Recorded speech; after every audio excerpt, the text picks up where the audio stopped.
Let's get ready to rumble. Oh, what's going on, Gary? Man, Are you awake? barely. Barely. Me too. Man, I see Doug Perry just waiting in line here. He's ready to go. He's already in. Yep. Doug Perry, Jim Lauer. I've still got my my glasses on. Oh yeah, I see it. You still got your raccoons on there? Yep. That's great. That's great, man. What a weekend. Golly. What a weekend, man. I'm excited to recap this event here. Saw a lot of people. Doug hits us with the first question. How did your weekend go? We'll get there, Doug. I think it went decent. You know what I mean? We can't complain. Oh, yeah. Yep. Yeah. Is that Troy Hayes? What's up, Troy? Is that Mopar Troy? Billet Troy, you mean? Yeah. Romar. Yeah. Cool. Yeah, I got to see Troy this weekend as well.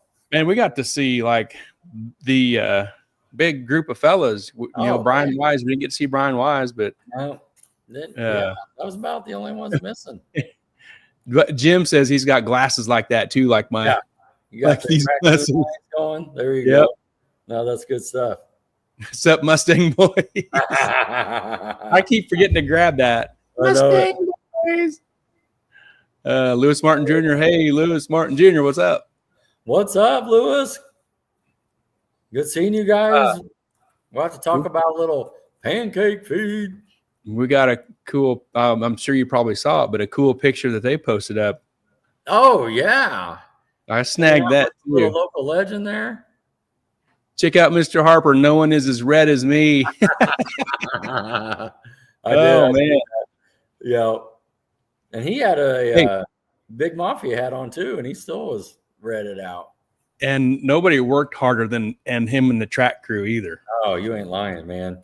Kind of got a bad break on Friday, but made the best of it and had us come back a little early. That was the best call to make, right there when had a little spill.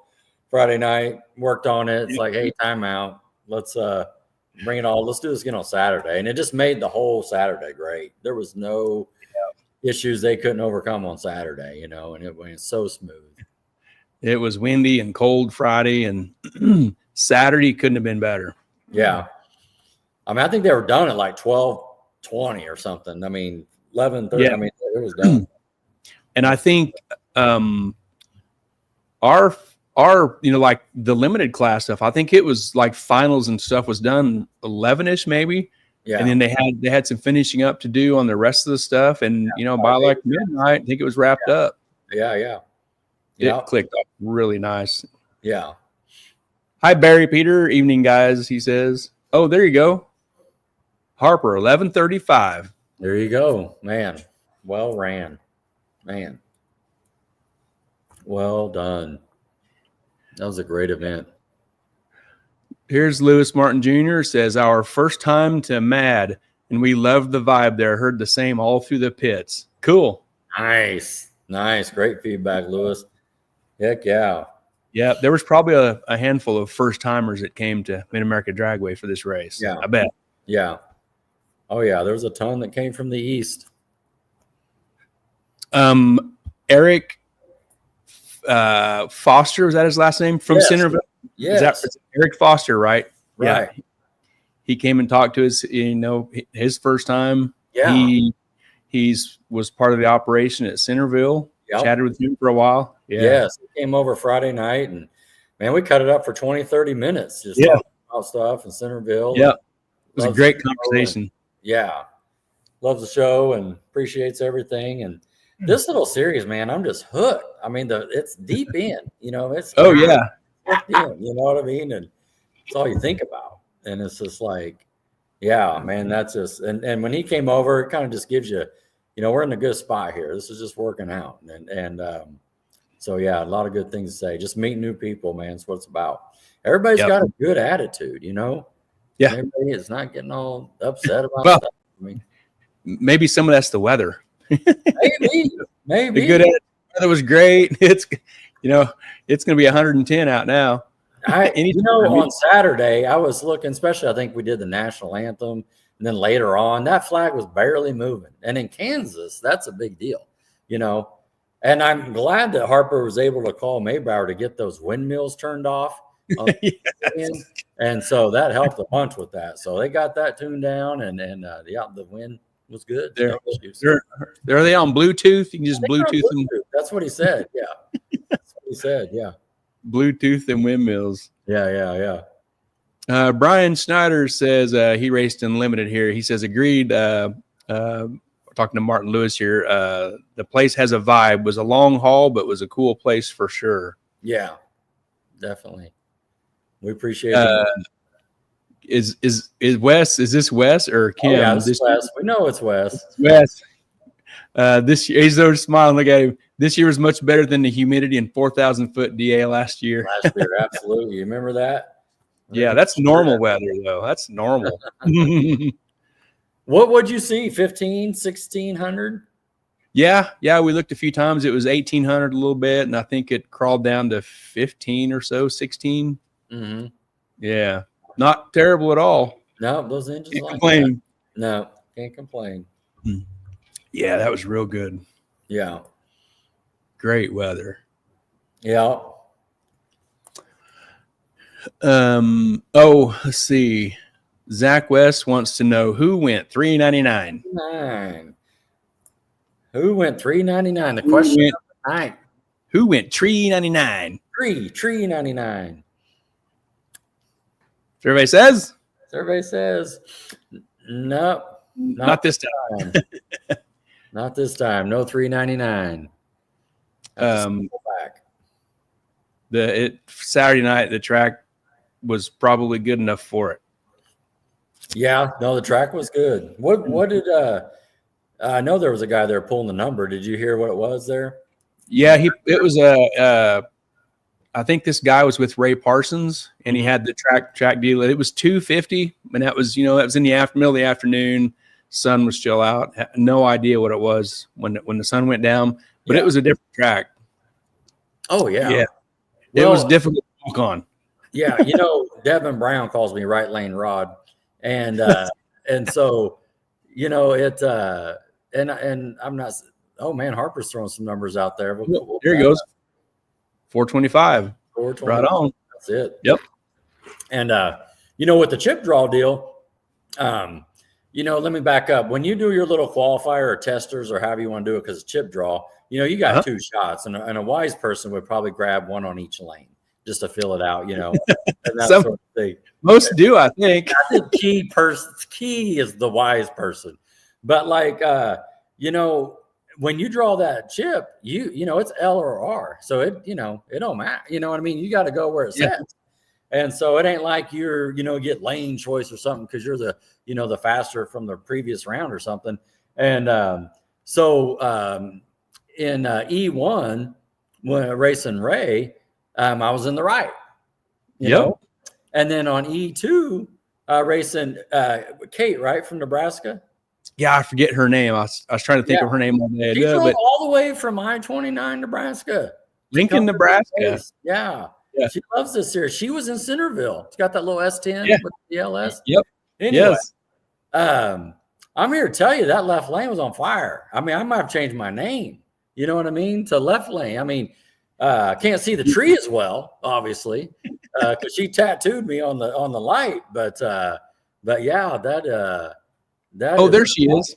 Yeah, there. Okay, great. Hall. Okay, so you said her name is Kate, right? I don't remember. I thought that's what she said. Kate? Yeah. So this is Caleb. We were there from Omaha. Did not get a chance to come say hi, fellas. Okay. Awesome. Okay. Now, so were they with the S10? Is that what Caleb's saying? I think so. Yeah. Okay. Yeah. Heck yeah. She was having a great time. We talked to her in the staging lanes before you guys raced, and she was just tickled to be there, smoking the trans brake and just having a good time. Oh man, Wes is helping us out. Nash is their last name. Yeah, Nash. Well, okay, that makes sense. Yeah. Oh my goodness, man, that was a fun little race there. Yeah, and I'm just here to tell you, I know they had I think they had a little, clean up on aisle 1, if the left lane is 1, where Friday night when they had that F-150 kind of come apart. But with all that scrubbing and rubbing and everything, scraping and wiping, holy cow. I mean, that, I'm going to, maybe I should take off a Wednesday and have Gary Putnam take off a Wednesday and go see Mr. Harper and try aisle 1 and aisle 2. You know what I mean? Right. But yeah, Devin likes to give you shit for hitting the right lane all the time. Yeah, he hit that left lane every time. Was he left lane? What would that be, Louis? Left lane Louis. Left lane Larry. Left lane Larry. Yeah. Heck yeah. But so yeah, Kate, I think Nash came down. Man, what a great attitude. We talked to them in the staging lanes a little bit. And she wanted to go radial race, and her car was all set up and everything. And she even said, like, she followed the circuit. She like, it's no big deal. It was only like 5 hours or something. She said usually we drive 8 hours everywhere. So, had nothing but good things to say about Arc City and the track surface and that sort of thing. And I don't know if they end up getting a personal best, but I know she was wanting one. So she was looking for the 499, I think she said. Yeah, that was fun. Yeah.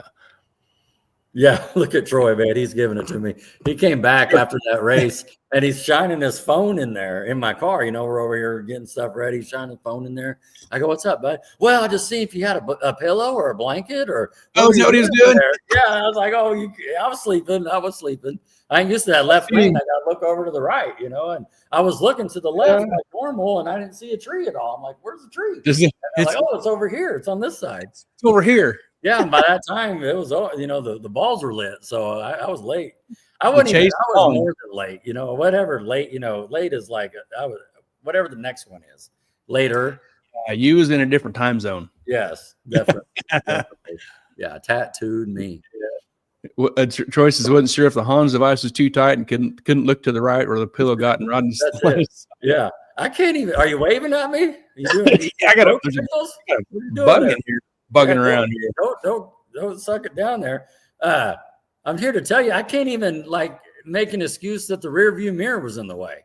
I mean, you know what I'm saying? Right. Well, and that was the time. That was the past. Like my rolling burnout kind of messed up, so it messed me. I got the back up. You know what I mean? Yeah. And and then I didn't do my duties. Yeah. You barfed the burnout. Yeah. The plan you have set for you and I to coordinate, right. I missed my marks. Right. So dang, we were all messed up. That was definitely a mulligan on that one. Golly. Oh, for sure. Okay, Caleb Hall says we have the Anglia, Kate and Jacob Nash have the S10. Okay. Oh, that's awesome. Yeah. And Harper here said his dad was there in the Anglia in the bracket racing class. So family affair. All the picture comes together. It is coming together. Holy cow. I was on Facebook. Carl Scott was talking about that Anglia, out of where's he from? Tulsa or Broken Arrow or something, Carl Scott. And somewhere there in Oklahoma. And I saw Woodward. He's down like where Chris Stewart's at. Okay. Woodward, Alva area. Yeah. Yeah. And so, hey, anything past the border, it's okay. It's all there. Yeah. And so, but that was awesome. Hopefully they'll run the series, man. That is great. We'll see them at MoCan on June 13th and 14th. That is fantastic. I'm going to roll back up and catch a couple comments here. Yeah. Let's do it. Zach West, because Zach asked about the 399. Zach says, guess it's going to happen at Ozark. Yeah, that's it. That's what we called it. Getting into the heat and that sort of thing. Ozark. Yeah. And there'll probably be some more players there by that time rolls around. I know there was a couple of cars waiting on some parts and cylinder heads, pistons, and just a whole new car build, and so a couple. Yeah, and didn't we get a message this afternoon that's like five Outlaw cars are gonna be at MoCan? Yeah, the next Titans race, they're gonna be ready. That'll work. That's a lot of cars. Yeah, it is. My buddy Tim. No, go ahead. Staying with that record deal, I'll be honest with you. We're getting ready to talk to Wes, but I was nervous back there, especially, in that final. I had a plan, I didn't do my part, I couldn't get by the wagon again. And, I thought Wes was going to grab that 47 record there. He's right there. He went bottom 5-0. And so I'm sure it's just, golly, was he have 6 laps on the car and he's already had personal best, PBs for the car. I mean, we'll have to talk about that here in a little bit, but man, it's just what an exciting series. If you got a running automobile and you like competitive racing, this is it. This is it, you know, because like we talked about before, Gary, we would go like, oh, let's run down here to midnight. Let's run over here to a little shootout, you know, and you'd see some people and you kind of know who they are. But this whole like banking it, 6 races, point series, you know, and these are players, killers. I'm not even talking about like in the, you know, Outlaw and Limited and Lil Titans and stuff. But even like 580 and 650 and footwork, I mean, it's just like these guys know what's going on. And that 580 class was deep. It was, you know, and a couple local fellas, you know, local, I say, we know Tony Whitmore, local, sure. Chris Paget, everybody knows Chris Paget and his wagon. They got in where they fit in, and they jumped in that 580 class, and they both went rounds. They did go rounds. They did. They rolled out, man, and it was good to see it, you know, and we'll talk to Thomas here in a little bit, but you know, we drew the chip Friday night, right? Friday night. The first chip I drew, it was a blank. What was going on with that, Gary? What I thought maybe it was dealer's choice. You know what I mean? It was going to call out a number there. I didn't know what was going on, but yeah, we dialed up 514 is what it pulled out there, man. Yeah, and you nailed it right in the middle. Oh man, yeah, pretty much in the middle. Yeah, pretty much. Yeah, no kidding. But I tell you what, and we, you know, where we were parked with, you know, a little strategy there by having the trailer door facing the track so we can see the cars when we're cooling off and stuff. They were just running the number 16, 15, 14. Yeah. I mean, right on. It's like, holy cow, these ain't. And I love that little. What am I trying to say? The difference about it, where it's going to be each night or each event is going to be another number, a different number. Yeah, it's going to be 5 flat every time or whatever. One of these days, one of these times, you might drag that 5-0 chip out of that bucket. Woo, man! Woo. Yeah. Wouldn't that yep. Let me catch up on a couple comments here. My buddy Tim Alton Amarillo says, when are we going to see, hey, there's Thomas. You see him down there? Yeah. When are we going to see some visual progress on that red car? There's progress right there. Yeah, right there. Doing stuff, then these little dealy boppers. It'll happen, Tim. I need to be home to do it. I gotta stay home. No problem. We maybe by the next show, because you know, thinking through this, you know, in your head, it might be gone. I mean, you know, if you count right from what we talked about right before. That's a possibility. I sure hope so, because it needs to get moving on. Let me take a screenshot of this right here, and then for the shows, they'll still see it back there. Gary, what's going on? You know, and it'll be gone, but they won't know it. You know what I mean? Yeah, I got some stuff in boxes that is visual progress. I showed you guys earlier today. Remember that? Oh yeah. Woo! Woo! I had to put on my dark, you know, glasses for that one. Golly, they were blinking. I'm not gonna say what it was, but when they get dirty, I gotta change them. Oh, I hear you. I don't want to clean them. I just change them. Just change them out. And it's not my underwear. Spots on them, you know. I'm not talking about my underwear. Yeah, no. I don't even know if Gary owns a washer and dryer. You know what I mean? Just go get new clothes. You know what I mean? Just get another Titan shirt out of the closet. You know what I mean? And, the paint gets dirty. Get rid of it. Yeah. See, Tim's on to you. He's on to you right there. I'm not down there yet. What is that? Where do you go? Oh, no. One up. I missed it, Tim. Right is that an AI image? See, maybe it's an AI image. I'm not smart enough to do that. Yep. That's funny. What's Alan Watts saying? Shane, I'm gonna catch Shane Mock. Shane Mock, I think they was talking about the 399. Shane says it's coming for sure. The Browns were having some struggles. Sure. Yeah. And they still put on a show, you know what I mean? Every time that car went up to the starting line, all eyes were in the left lane, Larry Lane, you know. And but yeah, definitely. It was good to see Tito there too, you know, helping and everything. Yep. Got to see him and visit for a little bit. Of course, we went over there and looked at the front of that car where they front halved it, and just everything setting in there and just top notch, you know. love seeing Devin and Jason and that sort of thing. And Devin was going to come on tonight, but they're just getting back late, and they're prepping for their week. And but that's okay. We got Thomas that won Little Titans, and we also got Wes that took out everybody standing in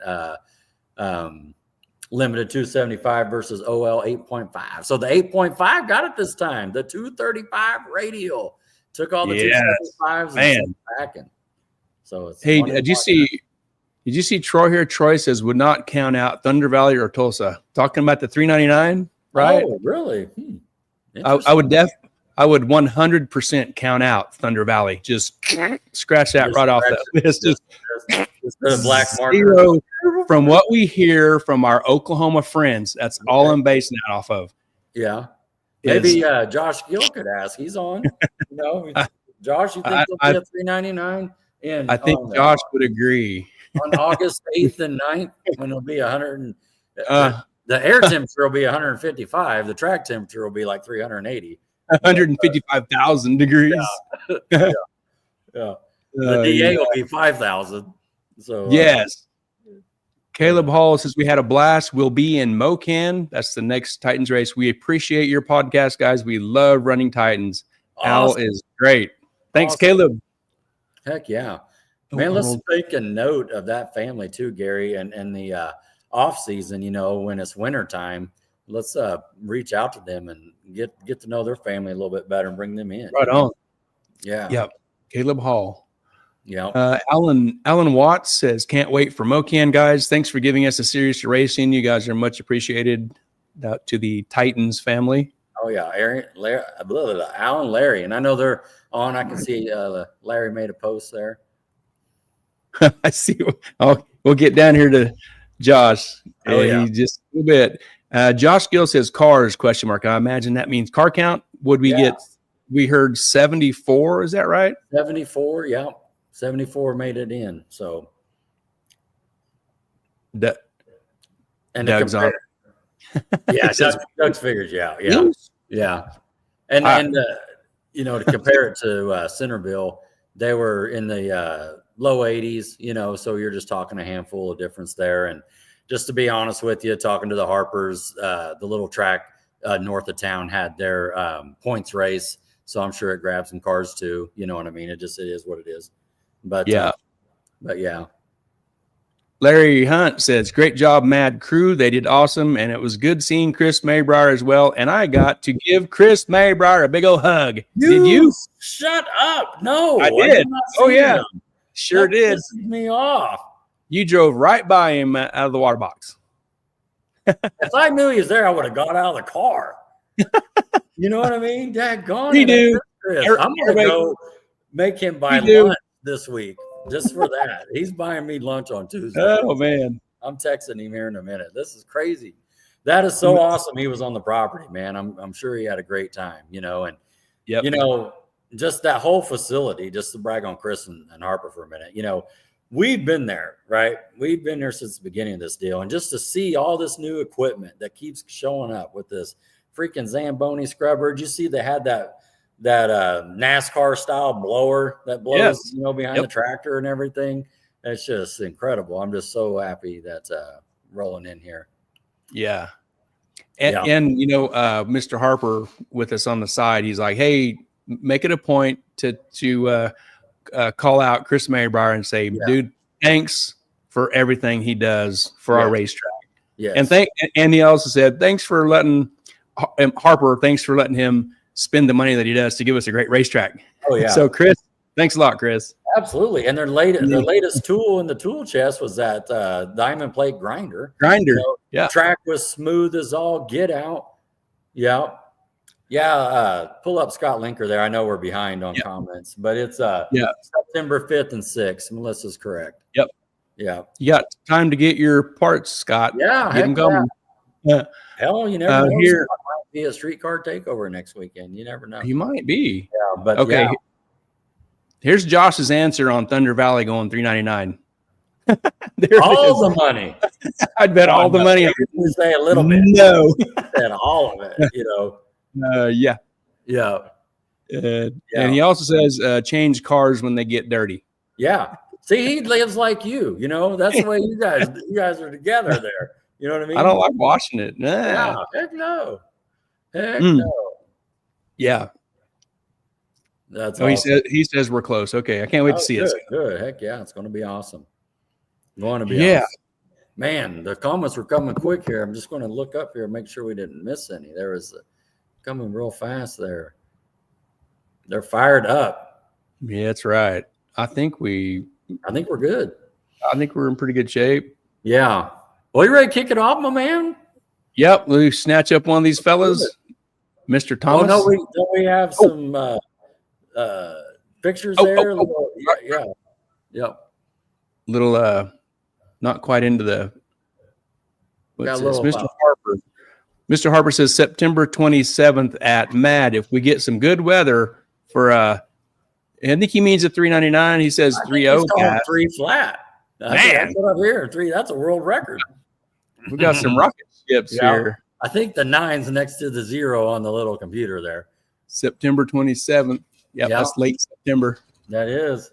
That's kind of the point where the weather should be starting to change back to good-ish weather. Right. And the light will be start to come back our way too. Or actually, it'll be getting darker sooner. There you go. Yeah. There he corrected it. Yeah. If it was 3 flat, I think everybody would be there for that one, you know. Woo! Joke. That's a 330 goal. There you go. Yeah. Okay.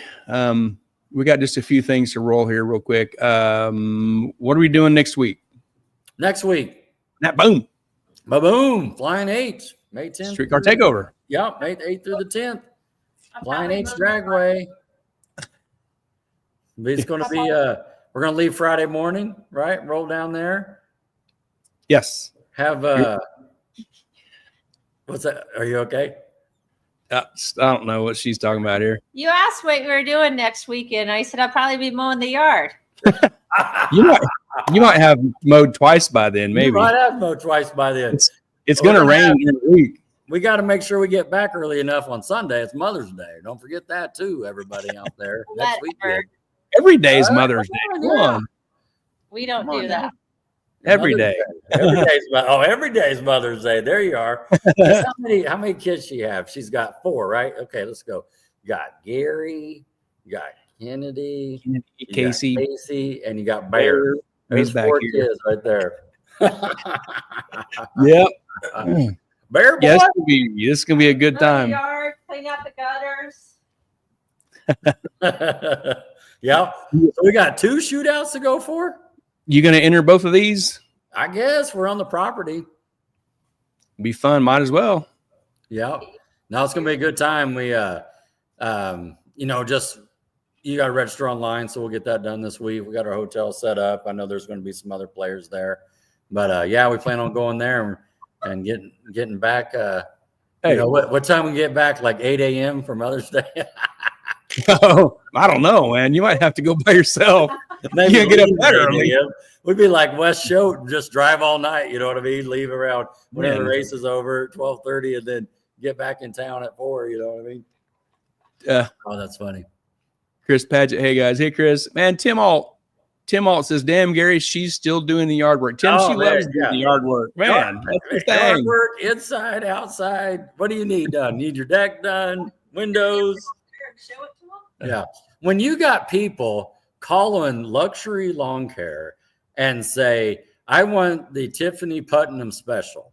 You know what I mean? I want my yard to look like. Hey, this is true story. This is true story. Yeah. I want my yard to look like Tiffany.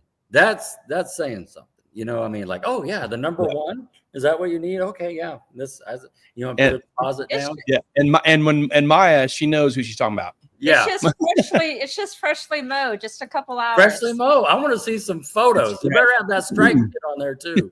I did put the stripe kit on today. No strippers today. Weekend. Yeah, no strippers. no strippers behind the mower today. Yeah. Yeah.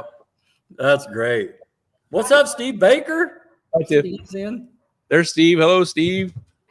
All right. So next week. Yep. You're going to enter both of them classes. There's also a pro mod shootout, Outlaw style. So Tulsa has pro mods with rules with Midwest Drag Race Series. Where we're going to be with Flying H is Outlaw, no rules, pro mods. Okay. I'm not a pro mod guy, No. but we watched this stuff last year and they put on a great show. No, they do. They do. It was a good time. They'd call them up. We'd go to the fence to watch this stuff. It's great. It'd be like this. They go. Zoom. Yeah. Woo-woo. They're racing for 20 grand here. They're racing for 20 grand down at Tulsa too, I think. Yeah. So, yeah. Man, if you got a pro mod, you go just snatch you some money somewhere. Somewhere to go. 20,000. Mm-hmm. So that's where we're going to be next weekend. Leave Friday morning. We're going to have us some Waffle House at some point there. It's right there. Right in the same parking lot. That's how we do our hotels. That's checks to make. Yeah, check hotel, check Waffle House. We had to bring the Waffle House to Arc City. We did it. We got documentation.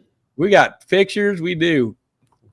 And I failed to load the video. I just realized. Dang it. Oh, dang it. Dang it, Gary. I can still do it. I can still do it real quick. You're good. I try. I know you can do it.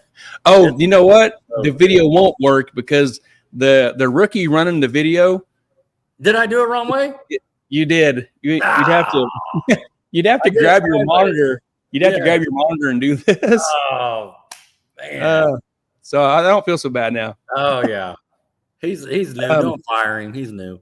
Okay. Yeah. Yeah. Hey, Mr. George, how much did you pay for the video guy? Right. Zero. Yeah. We fed him a waffle and some bacon. Yeah, it's a bacon. Oh, the last couple pieces of bacon. We'll get into that. You could have brought. Oh my god. The next heads up race we're doing in Arc City is June 21st. This is the makeup for the April event that got canceled because of weather, rain / crappy weather. Yeah. Correct? Yeah, that's it. Harper's on. Let us hear it now. This is the makeup race, June 21st. June 21st. And he's going to start a little later, and with the heat and stuff. We talked about that as well, just a couple hours to the right. Make sure that the sun gets past, the grandstands and gets settled in. Man, that reminded me of when, I'm terrible with names. I'll hook you up. From the cat that came from that Centerville, that places with the track. He was talking about how big our sky is. He goes, man, yes, Eric Foster. It's so big here, man. Our sky in Arkansas, there's trees everywhere. It's only like 5 feet wide. You only see a little spot. Yeah, I see your sky everywhere. Oh my goodness. You drive along, there's trees. All of a sudden, there's no trees nowhere. You don't see nothing. We got them in Oklahoma. What's Tiffany saying? She had to fake a surgery and do a weight restriction. She couldn't mow the grass, but she limping around, wanting you to mow the grass. What's going on? You see that? Yeah, you locked up. You talking about you locked up for a second, but Tiffany says he only mows if I'm having surgery or on a weight restriction. Man, she's dogging you out there. Got it. She's got to have surgery once in a while. You got to put Humpty Dumpty back together once in a while. I'll probably got to sleep in the garage tonight. Oh, absolutely. The door will be locked. It's getting locked right now. I got air conditioning and heat. I'm good. You got your bathroom out back. No, I do. It's right out back. Oh, hey, Harper confirms this June 21st. Perfect. Oh, dude, remember this? Speaking of Flying H, David Max and Gary Rodney stopping at JJ's Down Home Cafe for breakfast. Remember he told us about this? Yes. Okay. JJ's Down Home Cafe for breakfast or Broken Dollar for dinner. Great place to eat in downtown Odessa, about 7 minutes from the track. Write that down. I am right now. Remember he mentioned this when we was talking about Flying H last year. Yeah. And that's about right for me, Gary. The Broken Dollar. You probably have a full dollar. But Broken Dollar. Us regular people. You got tear it in half. Yeah, write that down. Got it. Okay. Yep. Let's truck on. We got to get the players in here, the winners. Let's go. We're three pictures away. Tuesday night, right? Street Outlaws Locals, right? Tuesday night, 7 o'clock Central. Okay, Tuesday night. Finally, this is what, from 2023? Year and a half, almost 2 years ago now. Okay. our friends Brendan Mock, and this is Logan Metcalf, part of the Ultra Color Collision Repair crew. They went down and raced in this locals only deal. Heck yeah. It's finally going to hit television Tuesday night. Tuesday night. Nice. So lock yourself into the television, and there's Farm Truck and Asian standing by the blue Mustang. Heck yeah. Yeah, that'll be fun to watch. There's the man right there. Yep. Brendan and Farm Truck. That'll be fun to watch. Yeah. They need to get a little watch party going there. And you remember, I think it was 2, maybe 3 weekends back when Carp's boy, Cole, right? Yes. He won his round. He won the 5,000. Then he beat Daddy Dave. So they got 10,000. Another 5. Yeah. And that was Kip's old car, right? Kit Long. Yep. Kit Long's that was car. Almost Rodney Dow's car. You know, I think everybody knows the backstory when Brian wanted to buy my car that day. Yes, right. He wasn't playing around. I was scared and nervous. I remember you come up in my trailer and you're like, "Hey, he just talked to me about wanting to buy my car." Yeah, he's like serious too. He's like, "Hey, I got a double stacker. I can just get you a deposit right now." And he's like, righty." Barry Peter says, "Gary, call Todd Mashmeyer and get some boat stories." Oh, there you go, Barry. I thought about that. Here it is, right here. Oprah, I'm flying through the air. Oprah, you know, remember that from Talladega Nights? Yes. Yeah. Flying through the air. And if anybody's seen the boat flying through the air last weekend, our friend Todd Mashmeyer was the passenger seat throttle man in that boat. So check this out. If you don't know, you're already at work, but at 7 a.m., CBS Morning News does this thing called 90 seconds. Okay. Every morning. So like I watch that, you know, while I'm kind of getting a little oatmeal or whatever, and it tells you everything going on. Like, are you having breakfast at 7 a.m.? Well, 7:20. I done got. I'm on the clock 2 hours. We're not talking about that. We're on your second break. I already know. But everything going on in the world, not just America. You know, and they'll talk about political stuff or the market or whatever. And at the very end, they always do this little clip. Sometimes it's sports, whatever. That video made national news that next day. Wow. Yeah. I imagine so. Yeah, when they was flying. Woo! While you're eating oatmeal and getting a pedicure at 7 a.m. Oh, yeah. I take the side elevator. Getting the back massage. Back massage at 7 a.m. Yeah. Oh, yeah. Troy knows. Troy's already been his third meeting by the time I roll into it. He isn't at work at 7 a.m. Oh, man. Yep. Tune in on Tuesday night and watch our local friends, the Mocks and Metcalf and them. Cool deal. Yeah. Super excited to watch this. Were you ready to get with Thomas? He might be at us. He's Thomas there. Right there. Is this the Little Titans champ? This is going to be great. Let me fix our screen here. Make room. Dun, dun, dun, dun, there. All right. Thomas Hendrickson. Hey, Thomas, you got the same glasses on I got. Oh, I know it. I know it's bad. I look like a lobster right now, man. Yeah, I walked in the garage door. I put the garage door up at midnight-ish when I got home, or it's 12 or whatever it was. And my wife is here. She had just turned on the sprinklers to whatever. And I walked in. She sees me. She starts laughing. She goes, "Didn't you use sunscreen?" I said, "I had it with me, but I didn't put it on." So that's what boys do. We don't do shit right. We ain't got time. That's right. We hadn't ate in a while, so we hit the Whataburger about 1 o'clock this morning. We got in, and little waitress gal come over delivering our food, and she goes, "Damn, you got sunburn." Where'd you hit Whataburger? You're down in Oklahoma, right? Yeah, I live in Punk City, so we got a Whataburger open about 2 weeks ago. So, oh man, high life, living the high life. That's right. We're moving up around here. There you go. Dang, we need a Waffle House. What we need. That's right. That's right.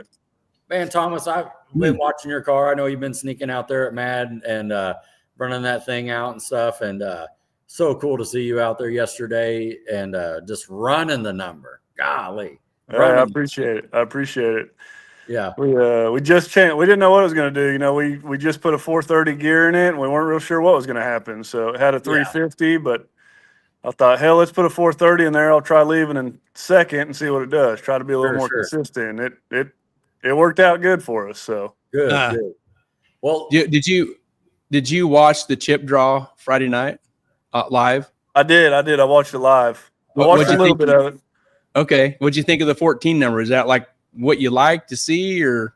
I'm good with any number. I don't care if you guys draw a 5-0 or a 530. I'm cool with it. You got it covered. Okay. Come on. I do want to see the faster cars though. I'd like to see you guys draw closer to the 5-0 mark next time. Okay. That's what I'm. I do a lot of the little gangster stuff. That's about like the only race I've been doing. But I'm ready to turn the car up and do some compete, you know. But it's not fast enough to run with the big dogs. So that's okay. If we draw a 5-0 or something, I'm cool with it. Another competitor, I won't say the name, snuck over and said same thing, like make it an O something. Yeah. Yes. I was like, okay. And so thanks for coming on. Just give us a little quick rundown about your car, and then we'll kind of get into the event. So what kind of car you got? Okay. It's a 1968 Chevelle, 427 dart block. Yes. It's got twin 82 millimeter HPT turbos on it. Just street car, drive around town. You'll have no problem finding them 5.0s. That's right. Oh, no. It's 3,750 pounds of me in it, so it's a big girl, but she'll get down. It's full interior. It's huge, tremendous, huge. Yep. Power steering, stereo. When we outrun the race cars, I like come through the pits blaring my stereo. Oh, man. Put a little salt on the wound. Oh my goodness, that's almost bad as like having the AC rolling. When it's That's right. Right. Awesome. How long have you had the car? About 4.5, 5 years. So I think my buddy Scott Ferguson's on here. I actually bought it off him. He owned it 17 years. Oh, okay. Wow. It's kind of a funny story. It's the only car that my wife ever told me, no matter what, if Scott will ever say that car, you can buy it. So got the green trying to buy it, 3 or 4 years there, and he wouldn't sell it, obviously. And me and my wife found out we were pregnant with our little boy, and no bullshit. Scott called me the next day. He goes, "Hey man, I'm ready to sell that car." And I said, "Man, I'm gonna have to think about that." And I didn't. Nobody knew we were pregnant yet, so I didn't want to tell him yet, And And I get off the phone. My wife sitting beside me. I said, "Hey, guess who just called me?" She goes, "I don't know who." I said, "Scotty." And she goes, "You're not buying that damn car." Oh, are you still married? Oh yeah. And I said, "Well, all right." And I just kind of wrote it off. No takebacks. That's right. And I kind of wrote it off, and then she kind of thought about it for about 2 weeks. I didn't say nothing about it again. And about 2 weeks later, she goes, "Hey, if you really want to buy that car, you can go get it." And I was like, "See ya." Man. We're going down the road with the trailer. Yeah. So, She said, if you really want to buy that, he was already gone. That's right. Didn't have to get it all the way out of the mouth. But I bought it as a roller, and then it's just kind of progressed from there, Very cool. Bought it with a 10.0 cage in it, and me and my buddies put the 850 cage in it, is what it's got in right now. But we did all that, and different motor, different drivetrain essentially. So it's been fun. It's a nice ride. It really is. Thank you. I've seen it up close, last year and stuff, just looking at it a little bit, but it's a very nice ride. Very nice. It runs. Yeah. I think we've seen you in and out of Mad a few times over the last year or so too. Yeah. Yep. I try to hit that anytime you guys got a class that fits in up there. I try to come up there. So sweet. Because you park on that west side is what I noticed, right? When you come at the gate, that's where you park. Yeah. I've seen it over there. Very cool automobile, but very cool. So, with the Titans series, are you going to fall a little bit, or are you just kind of hit them? No, I'm going to try to hit all of them. Honestly, the first round, I just didn't see it, or I would have hit the first one with you guys. You know what I mean? I don't know what happened there, and I'm going to try to hit the rest of them with you guys. So I don't. Hey, perfect. Well, see what happens. Get in where you fit in. I mean, holy cow, you are. That's right. And so leading up to the race, did you have to do anything, a few weeks before, to kind of get ready or anything like that? Well, we made a bunch of passes in this thing, but it's always had a 350 gear in it, and I was leading in first, and it was real inconsistent. It would either go and do the number or it would go to the bumper. So a couple weeks ago, we go over to Tulsa, and we're running a little kind of same deal. It's a 530 to 550 class, random draw at the Tulsa Midnights. And they draw 540. We make about 4 passes that day, and everything is perfect. Well, we make it to the semifinals. I don't change anything, and the thing goes to the bumper. I pedal it, it comes down. I'm in second, and it goes to the bumper again. And I thought, we got to do something here. This ain't working. So that's when I went to the 430 gear, and I got a second gear leave in the transmission. Okay.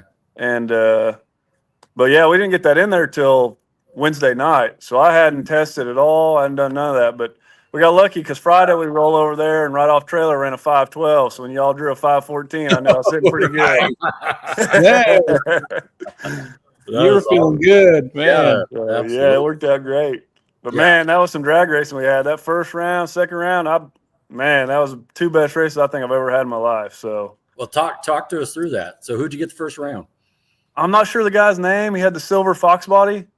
It was a Pro Charge Ford motor. The hood off. Yeah, I saw it. Yep. So I drew him first round. Is that Centerville? Okay. Yeah. I don't think he's from around here. Right. Yeah, and he's fast. He won a first round. He won a 515 to my 516. But I treated him by 0.04 of a second. So that's how close it was. I barely beat him. Man, that's a race. So, and then he bought back, obviously. Right. And there we go. I drew him again. What? Oh, what's happened to you, Rod? Yeah, that's funny. So he's ready for some redemption right here. That's right. So I drew him again, and we roll up in there, and I'm thinking, man, we both got to kill this tree because it was a hell of a race the first time. And we go up there, and we both cut a 0.07 tree, and I went a 515 to his 516. Got him. So, man, that was good racing. That was a great race. That was awesome, man. So you run it all the way out? You didn't like? Yep. Okay. Nope. Yeah, no fender We racing. ran it all the way every pass. So you guys were door to door, huh? Oh man, it was awesome. He was actually reeling me in on the big end. I was watching him over there because I was going to try to pedal, and I thought, nope, I can't do that. Ooh, man. That's some wow. Wow. All right. Awesome. So now are we in the third round or? Yep. So we go to third round. There's 3 of us left. Is me and my buddy John Ketch, and then I'm not sure the other fellow's name. The '66 Nova, the Black Nova. Oh yeah. Him either. I don't know him either. I saw him. Yeah. I think that's all motor car. So that's impressive. That's impressive running all motor. Heck yeah. Low fives. Geez. Yeah. Nice little Chevy too. Yeah. Yeah. Super nice car. Gary Putton didn't Dr. Dave get him first round or something, if I remember right? I don't remember. I think so. I saw them lined up together there when they paired them up. Yeah. Probably was. Yeah. So how'd that race go? So then third round rolls up, and John actually drew him, and then I got lucky. I got to buy that round. Okay. Get the buy. So, well, your night. Chris Padgett mentioned something here. He says Thomas and John Ketch have all the good luck. Oh, see? There you go. He's calling it out. Yeah. That's right. Yeah. That's the second time me and John been in the finals up there in the last few months. So that's cool. That's good. We're buddies. So yeah. Larry says that's Ed Free from Centerville. Okay, in the Chevy too. Nova, yeah. Okay. Heck yeah. There it is. So then you got a single. Earl. Huh? Earl Free. All right. Yep. So I got lucky there. Did you just run it out, or what'd you do on the single? So since I ran a 5, I think the second round I went a 515 or 516, and then I think 515. And so I was going to put 1 pound of boost in it since I had to buy. I was like, well, I'm going to try to get right on the number. Right. So I put 1 pound of boost in the buy run, and I go 511. Oh. Well, a little too fast. A little too fast. So now we're in the finals with my buddy John. We roll up in there, and I put the tune back in it that I had all day long. Okay. And he kills the tree. He cuts like a 0.01 tree. Cuts the tree down. My goodness. And but we ran him down. I ran a 514 in the finals. We were standing in the back of Rod's and watched that. I was like, did the board not change from what the dial shows you? It's like you ran a 14 on a 14. Yeah. Man. Yeah. So man, your guys' cars are awesome. I love it's an old car, the color, and John's car is an old Camaro, and the color. I love your guys' cars, man. They're so awesome. Thank you. Yeah, definitely. So then you come back around and go to the winter circle and that sort of thing? How'd that go? Oh yeah, that was great. We pulled down through there, and it was weird. I get to the end of the track, and like I said, me and John are buddies, so I tried to throw the chutes in his face. That's what buddies do. Oh yeah, we're always talking shit to each other. So Right. So I tried to throw shoots in his face. So I'm down at the other end of the track, getting all my stuff packed back in, put it in the trunk, and I fire it back up, and my fan quit working. It's the first time I had a problem with that. So I'm trying to cruise back, but there was a couple of, I think 235 guy in front of us. So they're all getting pushed back, and I'm behind them. My car's just getting super hot because we're just I'm putting behind the golf cart, and so I cruised up there and popped the hood, and we kind of took our winter circle there for a second. So I apologize about that to the guys behind us, but sure. Just trying to let her cool down. But no, man, that was great. We pulled in there, we took pictures, and John actually come up there and met us, and got the big check. So that was cool, man. That was awesome to get the big check. Is that your first big check, or have you got some before? That's the first one. Oh man, they're so cool. They are. Modern John, selfie. Yeah, John says I caught him and pedaled it and shouldn't have, or that ass might have been mine. Oh man, there's that shit talking right there. There he is. He was over there fender racing, you dropping taters, huh? That's right. Oh man, right. Shoulda, coulda, right? Yeah. Hey, when we was in the finals, I asked John if we could run them balls out, and he got scared and told me no. So don't let him give you that shit. Yeah. We better go by the rules. That's funny, man. See who breaks out the least or the most. Yeah. That's right. Cool. We was going to split the pot and do that, but he goes, well, what about the big check? And I said, well, whoever wins gets the big check. He goes, nope, we ain't doing that. So he wants the big check too. Yeah. Oh, man. There you go. So you're going to run the whole series then, it sounds like. Yeah, we're going to try to, for sure. Heck yeah. So then, and you'll see maybe next week, maybe, I don't want to put Al and Larry on blast here, but, after Centerville, they dropped the points. And so maybe next week they'll have a points update. So you'll see where you're at, as far as that go. Because Gary, wasn't that Martin there that won in the Buick, right? Yeah. So he was leading the points. So I don't know when he went out, how much you were able to kind of catch up to him. You know what I mean? Because I think John beat him second round, I think. Okay. That's the blue car, right? Yeah. Blue, yes. Yep. Yeah, I think John drew him second round and beat him out. So so you gained a few points then. Perfect. On his lead. He was probably already sitting on however many because he got all those last time. Right. And my understanding and I'm not 100% sure, but like if you get a point for entering, and then you get a point for each round. Okay. And then the bonus points too, if it wouldn't come in your case, but like for the other classes, if you set the record or something, you get a point. Oh, okay. And then for next year too, if you make every race, you get 3 points at the end. Awesome. So it kind of makes it worth, traveling and stuff. And I just see this thing growing, getting bigger, especially for this class. This will be the class at the end of the year that'll probably have the most car count. And I'm just talking the top 3 classes. I mean, the 580 and all the index, the 650, obviously they'll have cars 30, 40 deep, but yeah. And on my end, when you and Wes just keep smashing the limited class, this is where I'm going to. Oh, is this it? This will be the That's right. When you and Wes manhandle that limited class a little deeper, I'm gonna drop back into this Lil Titans. We're gonna bring Show Me on here in a little bit, and he showed out is what he did, and I'm worried about everybody, but like I'll just put it out there, man. Wes, he's another level. So we'll bring him on in a little bit. But here's a couple comments. Okay. Chris Paget says, I told John to hold his foot to the floor so he'd make you break out, and he didn't listen. And John Ketch says, I'm going to follow this series, so we'll do it again. That's right. We're already talking about redoing it next round. We'll be there. Sweet. See you guys in Mocan then. Yeah. So what kind of chip does John want? You know what I mean? Does he like the O's, or does he want to stay in the 20s? We'll have to. We were talking about earlier. He wants the fast chip too. His car's gone fast also. So yeah, we've seen it run in Arc City. Oh yeah. Heck yeah. I think he's going like a 5.0 maybe. Ooh, so he's there, but he's never been the fours, and that's why I was trying to get him running all out last pass, try to get that 4-second pass right there. But he got scared. Let him comment, but he was scared. That was it. There you go. Here's Al talking about the points. He said, "I will get points as quickly as I can, but it takes a mood to be able to sit and do it." And he's probably tired. Oh yeah.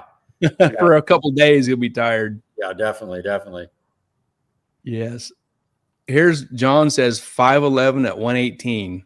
There you go. So that's the magic number he wants. Is that his best? That's his PB there. He went 5'11", but I think he's got his air shifter didn't shift into third or something. So it'll be down there. It'll be down there. So oh man. Yeah, there you go. He's probably playing games with you. That's it. He's playing head games. Yeah. My shifter didn't shift, right? Oh, yeah, That's right. That's exactly what I tell him. Yeah. Exactly. Yeah. Exactly. That was only 10 pounds. That's right. Yeah. Austin Martin says Gary Putnam is my new sponsor. Can't thank him enough for welding my hot side up so we could make some more passes. Yeah. You want to talk about that, Gary? Yeah, we had a little repair to do. Austin had a wastegate tube that was almost hanging on for dear life. It was pretty busted up. So he handed it off on Friday night, and I brought it home with me Friday night and welded it up and brought it back to him Sunday or Saturday so he could stick it back on the car and keep making some boosts. There you go. The boosties got him helped out, and got him back in operation. Yeah. Thomas, he's got the Austin's the one that won Centerville with the Buick. Yep, the blue Buick. Yep. Oh, okay. Awesome. Yeah. Awesome. Yeah. I see a theme here with this LS Turbo. Right. It's everywhere. Yeah. That's where I'm going. I got one. I know. I mean, I don't have one, but it's coming. Right. So they say, I guess. Yeah. There you go. I don't know if you guys went and saw I think he was at the previous race, but I think it's a 65 Malibu, the red one. Is that right? Those Lil Titans? Yes. Oh, yeah. Man, that thing is nice. Someone looked at that with the twin turbo big block. Man, that's beautiful. Yeah. He's a local car here, a local friend of ours. Yeah. Him and his dad built that car in their garage. It's nice. Beautiful. And that was Gary's, pick from last race, right? Dr. Yep. Yeah. Show car of the race. And yesterday I went in the trailer and told Rod, I was like, man, there's a lot of nice cars, but I got to pick Dave's car again. It's the nicest car here. It's such an awesome car. Man, it's nice. Woo. Yeah. Beautiful ride. And he loves it too. He's all ate up. And, he just got the handful of passes on it. It's a new ride for Centerville and then here. So he's got, 8-10 passes on it. So they're getting it figured out. And they definitely love this stuff. Yeah. That thing's got huge potential. Yeah. Oh, yeah. Oh, yeah. We're having on the board helping him a little bit, just kind of baby stepping it in there. And so, it's a great group there. Father-son deal. It's just good stuff. Yeah. Al says he is tired. He is old. that's from Al himself. I am. We are Al. We are Al. That was great. Well, cool. Any other exciting things you want to talk about with your race or anything? No, that's about it. I appreciate you guys inviting me on here, man. It's been a blast. When are you going to race again? If you're going to go to Titans and Mocan, you got anything going between then and between now and then? I'm not sure. We'll just kind of play it by ear. I've got a 4-year-old. We play t-ball and just kind of we'll see what life has. But we'll definitely plan to be at the next one for sure. I'm gonna try to, like I said, we're try to hit all of them and like I said, get in where you fit in and. And we're not fast enough to run with the big boys, and I'm kind of getting tired running 5:30 everywhere we go. So this fits perfect. Perfect. Awesome. And you go slap your buddy John around too. That's right. That's right. We got one more question for you before you get off there. Just the part, if you've seen the show, we're going to give you the mic to thank everybody that helps you. You got any sponsors, friends, family, who supports you? Just go ahead. Yeah. So obviously my wife supports me. We got the little 4-year-old, so it's great that she likes it enough that she allows me to go, and stays home, watches a kid, or goes, She was there Friday night with us, so that was great.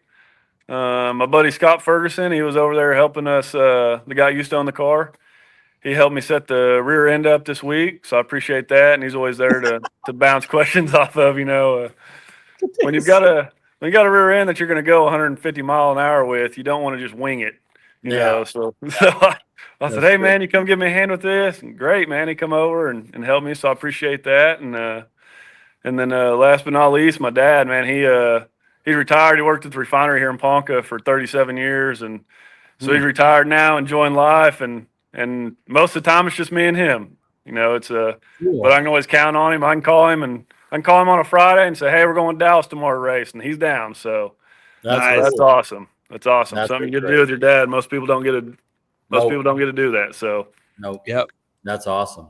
So that's like the Red Chevelle, Dave and his dad. They just go out and they're doing it. They're having a good time. That's right. That's right. That's what it's all about, And sometimes you get outran first round. We went to XRP last November and drove all the way down there and got outran first round. And you just got to remind yourself that ain't what it's all about.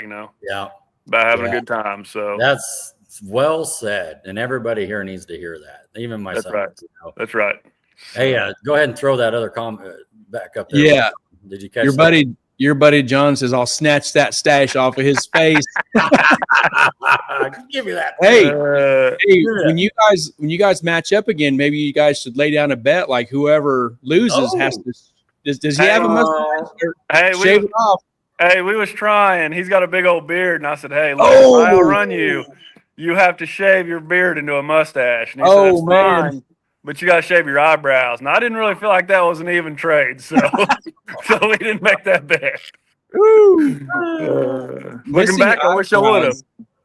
Oh my goodness. Missing eyebrows is weird. Yeah. That's right. That's right. Yeah. Well, when I was in the Navy in boot camp, this kid messed with his eyebrows and he ended up shaving off his eyebrows. And man, he looked really weird. Yeah, I think he was just trying to do some trim up and he missed and he ended up just shaving it off. And that was a weird looking fellow with no eyebrows. Pumped his elbow. Man, dude. He got so much shit for that. Yeah. I couldn't risk that. Yeah. Jason Cypress says Ozark has a shootout in a couple weeks. It has a 490 to 530 cap draw. Oh, there you go. Yeah, I'll look into that. That'd be great. Yeah. That'd be awesome. I've never been to Ozark, so I'd like to hit it. That'd be cool. Right. Well, you'll be hitting it October 3rd and 4th. Yeah, that's right. That's right. We'll be there. So, I'll look into that race. I appreciate it. Al says, I get more excited about that chip draw at every race. It really is a lot of fun and makes Lil Titans really interesting, in my honest opinion. Yeah. He's right. He is right. That's right. That's right. It's a lot of fun. Yeah. Yeah. I saw where you wasted your buy run on the chip draw there on the Lil Titans Friday night. Yes. Yeah. I thought maybe it was dealer's choice. You know what I mean? That's right. You just got to pick something. Yeah. I was blank. You're sitting there digging in there. You know what I mean? And everybody's kind of watching you and you're figuring around. And I hold it out and it was blank. So I went over and it was blank. And I think it was Larry goes, hell, there ain't nothing on that thing. There ain't shit on there. That's what he said. I was like, well, yeah. In the beginning of that, didn't Al say, yeah, blah, blah, blah, these white chips. And here you pull out a red one. I pulled out a red one. Oh, if it was dealer's choice, I would have said bottom five flat. Yeah, 5-0. Let's run it. Yeah, that's what John says. He says that was the 5-0 chip. Yeah, but I got as close as I could at 514. Maybe we can get in the O's at Mocan. Man, I hope so. That'd be great. Yeah, man, that'd be fun. Turn these things up. No, you got a nice hot rod. Congratulations on your race. Great finally meeting you in person, and we'll definitely come talk to you at Mocan if we don't see you before. And just congratulations on your first big check. That's just the motivation there to why we grind and spend the money and out there at the hours, and you know what I mean. It's all that. And like I told Gary before, one day we'll park these hot rods, and it ain't about getting the check or in the winner's circle. It's what you said before, like hanging with your dad, making the memories, traveling, that's right. and that's what it's really about. That's right. Hey, check this out. Al says, I'm thinking that might be a cool idea. Dealer's choice if the red chip pops up again. Woo! There you go. Man, look at that. That's pretty cool. Woo! That's a cool idea. Cool little twist. Heck yeah. That'd be cool. Yeah. That'd be cool. Neat. That's fun. Good stuff. All right. Austin says Gary's Martin's Waffle House shirt was the best. I got a picture of that. We'll throw up in a little bit. Yeah, I'll put that out there. Yeah, we got a bunch of event pictures here after we get done with Wes and Thomas. Thomas, did you make it over to the Waffle House shenanigans Friday night? I didn't. So we live close enough that Friday after the oil down, man, we just hauled ass home. So Oh, we man, I you didn't missed make out. it over there. So, Yeah. but I was about halfway home, and I thought, man, I'm hungry. I wish I would have stayed for them waffles. Well, you would have got fed. Yeah, you know what I mean. Yeah. Heck yeah. The details. Oh, sorry. Yeah, the details aren't 100% yet, but it might happen at Mocan. We briefly talked about it. So from there, you're not driving home. You're going to get some waffles. Yeah, That's right. We'll be there. Waffles and bacon. Yeah. Oh yeah. And I already told Gary I'll put up for the bacon this time. He bought bacon last time. I'll buy bacon this time. And we found out too, we need more than how much? 4.5. Yeah, that was 4.5 pounds, and we needed to double it. Yeah, triple it. Or triple it. It'll get eaten for sure. That's right. Yeah. How long of a pull is it there from your house to Mad?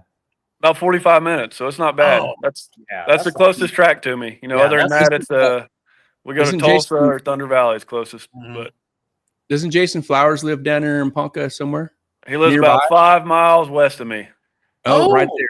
Okay. Yep. I thought he lived in the Ponca City area. Okay. There you go. Yep. So you guys, both got similar style cars there. And man, I don't want to get, sling you with all the Ford stuff. What's the difference? Yeah, we got both twin turbos. Yeah. Yeah. I don't have nothing for Flowers. He's got me beat. Fast. He's got me beat. I think he went a 466 or something. So yeah. Well, you weigh a little bit more. Let's be honest. That's right. Yeah. That's what I tell him. I always remind him that too. Yeah. that's my excuse. That's my out. That's so.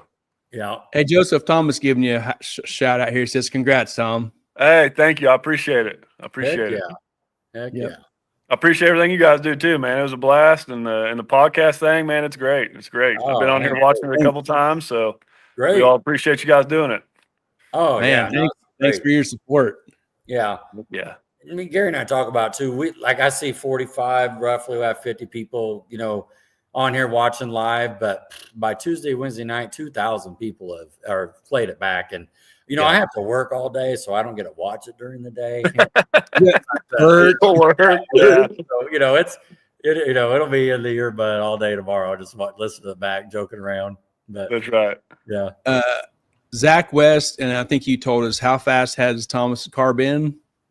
So last year at Mad, we hit a test and tune, and track was on point. It was a radial test deal, and went a 499 at 141. Woo! So great fast. Great that was on 22 pounds though, so we can put some more to it. Oh, that's break-in boost, right? Yeah, that's baby. That's right. Yeah. We was about to pour it. We was about to pour it to it. If John would agreed to run it all out in the finals last night, we was going to put it to it. Yeah. Woo! That's great. That is awesome. What's Troy saying? Farley's car does look better blue now since Jason Flowers owns it. Varley. Yeah. Varley. The old gold car. The old gold car. Huh? Yeah. Well, that was black for a season or two as well. You know what I mean? That's right. Jason Flowers is kind of like Gary Putnam with the wheels. You know what I mean? He just like, well, that's dirty. Instead of washing it, you know what I mean? He's got the tools and the talent to get that done, man. He's awesome. Hey, when you're a paint and body guy and you do it for a living, you get bored a couple years later, you just respray it. Yeah. Well, a little stay late Friday night action there. That's all that is. That's right. Yeah. Awesome. That's the trouble I get into being a welder. Oh, I get an idea, I can change it. Yeah. Nothing stops me. Right. My friends don't stop me. Gary, don't do that. We got a race in 2 weeks. That's right. What I say one time, Rod? When next time I have an idea, we need to get a council together, and I run it by the council, and then it gets voted on. I know you're an idiot. Don't do that. Anyone want to make a motion? No. No. Just load it in the trailer. Let's go. We gonna see the car out soon, Gary, or you got a lot more to do back there? I see in the background there, but not real soon. You'll see it right here. That's it. Okay. Yeah. Okay. Yeah, it's got to go to a couple more shops yet before. Yeah. So. Okay. He's strategically waiting to see how fast West Shoat is going to go. Yeah. How many records West Shoat will break. And, I might just slide into limited or the Lil Titans with you, Thomas. Come on. Man. Yeah, plenty of room. No, what I got in mind, I ain't gonna say too much, but what I got cooking is gonna be really cool. So awesome. And I'm not talking like engine and shit. It's just everyday LS stuff. But I got a cool idea, or not an idea. I got a cool plan cooking, and it's gonna be pretty awesome. So awesome. It's just gonna take a little bit to get it there. Right. I'm talking time and waiting on shops and some work to get done. So, but it's going to be worth it. I really believe it's going to be worth the wait and worth the time. So I'm willing to wait that out. That's right. So, yeah, everybody will see. They'll find out. That's right. Cool. Awesome. Yeah. Well, all right. Thanks for coming on, man, and chiming in. Tell us about your event, and come back and see us, and when we do the shows, and we'll definitely see you in person in Mocan, if not sooner. Yeah. Hey, I appreciate it, guys. Thanks for having me on. Man, Thomas, thanks a lot, dude. You were great. Hey, thank you. See you guys. All right. See you later, man. Bye. What a race, right? Yeah, that class is so cool, dude. Man. Yeah. I'm telling you, you and Rest wrecked that limited class. I'm just trying to hang. You know what I mean? I know. Yeah. We chasing Wes. Golly. It's gonna be the Chase West class. Yeah, that's it. Well, and not to pick on old Ray, but he won the first Centerville, right? Yep. And who did he race first round this time? He raced Rodney Dow. And then what happened when he bought back? He won the darn class. No. At Mad. Oh, at Mad, he bought back. He had to race Rodney Dow. And then what happened after that? He raced Wes. Yeah. Wes put him out. Remember that? Yeah. We'll have to ask him about that. That Fairmont's so cool. I'm not trying to give Ray a hard time. There was a little incident, and we can go ahead. I don't want to get going too much because I know Wes is waiting, but you wasn't over there when we did first round. Ray's boy drew the bye. Okay. He drew the bye. And so there was a little deal where Paul, he didn't put all the chips in. He was missing like 3 chips. And so when I went to put in, like Wes still had to draw, Foreman still had to draw. And I'm searching. So I knew 2 or 3 are in there. And I'm like, dude, there's only 1 chip in here for real. And they thought, I was messing around. And I pull it out. And he's like, oh man, the bucket's empty. And Wes and Foreman are still standing there. And he's like, okay, you got to put all the chips back in. But Ray's boy had to buy at that point. Oh, man. Redraw. But yeah, little action there on the side. But those are always fun. Cool. Wow. Well, we're ready to bring in, I don't want to call him the champ yet. We've only been through 2 events, but golly. He's the champ of the race. He's the champ of the race. That's right. Of OL versus 275. Yeah. Man, he's making it get down on that 235 tire. Golly, yeah, he showed everybody what's up. He did, man. Well, that's his name, right? Show me. Yeah. And he showed out, no doubt. He showed the big bat. No doubt. First race back. Well, let's bring him in, see if he's available. He's probably in the shop right now working on his car. He might be asleep. Well, let's find out. Let's wake Wes, up. Are you asleep? No, I'm all right. I'm waking up. Yeah. Oh, man. What's going on, Wes? Not much. How you guys? Good. Now we're good. I cannot believe you drove all the way back after the event. Man, my crew guys, they're young. They don't like to get a hotel. My lazy ass, I want to get a hotel, sleep, and drive in the morning. They want to drive back. So I drove about the first hour, and then they drove the rest of the way through. So right on. Did you get to take a nap? Oh, kind of, but I'm nervous when my son's driving that big old trailer. We got a 44 footer. Man, every time he does anything, I'm waking up, looking around. So I don't sleep very good when somebody else is driving for some reason. Right. That makes sense. How long a pull is it to Arc City from where you guys are at? We're about 4 hours. Yeah. Okay. That's not bad. Not bad. That's like us going to the gauge. Yeah. Not too bad. Cool, man. Well, we brought Wes on the show before. Last year we got to see Scarlett and some detailed pictures, and I know you also had a new engine combinations, and also you switched tires. You stayed on that 26 last year, still staying in that range. So let's just talk through like getting to that point. Through the winter, you made some changes and some upgrades and that sort of thing to get ready. Yeah, we switched it all over with the limited class getting combined this year. We wanted to have a little more power for the, you guys, everybody, you'd been in the 30s, I believe, or 40s, and then Gary had been 40s last year. You had Frost, so we just thought we needed a little more than the stock block LS. So we had an LSX block laying around from years back. I had my Camaro. We pulled it out of the corner, slapped some new sleeves in it, and put some LS7 heads on it, and here we are. So heck yeah. Yep. What do you like that intake, right? You got it from down under? Yeah, I got that Sean's intake. I mean, I can't complain. It's either the heads or the cam or the intake, but one of them they're doing well, or maybe it's a combination of the three. Yeah. Sean does. He's really talented. Does excellent work, man. It's such a nice thing. I got the same intake for mine. It's so nice. Yeah. It is thought through, like the brackets and the way the fuel rails are held on. I mean, you can take the brackets off and get to the bolts without having to pull the injectors. It's a well thought out piece. Yes. That's great. I had a Visner engine development on my big block Chevy, and that's a night and day difference in the thought process of how that operation was put together. Big difference. Well, and his comes with the big rail option, so you can put we got 12 rails on it right out of the box, so it's not, it's got big rails. So for the methanol stuff, that's nice. Good. Well, and so everybody knows too, we saw Wes at PRI.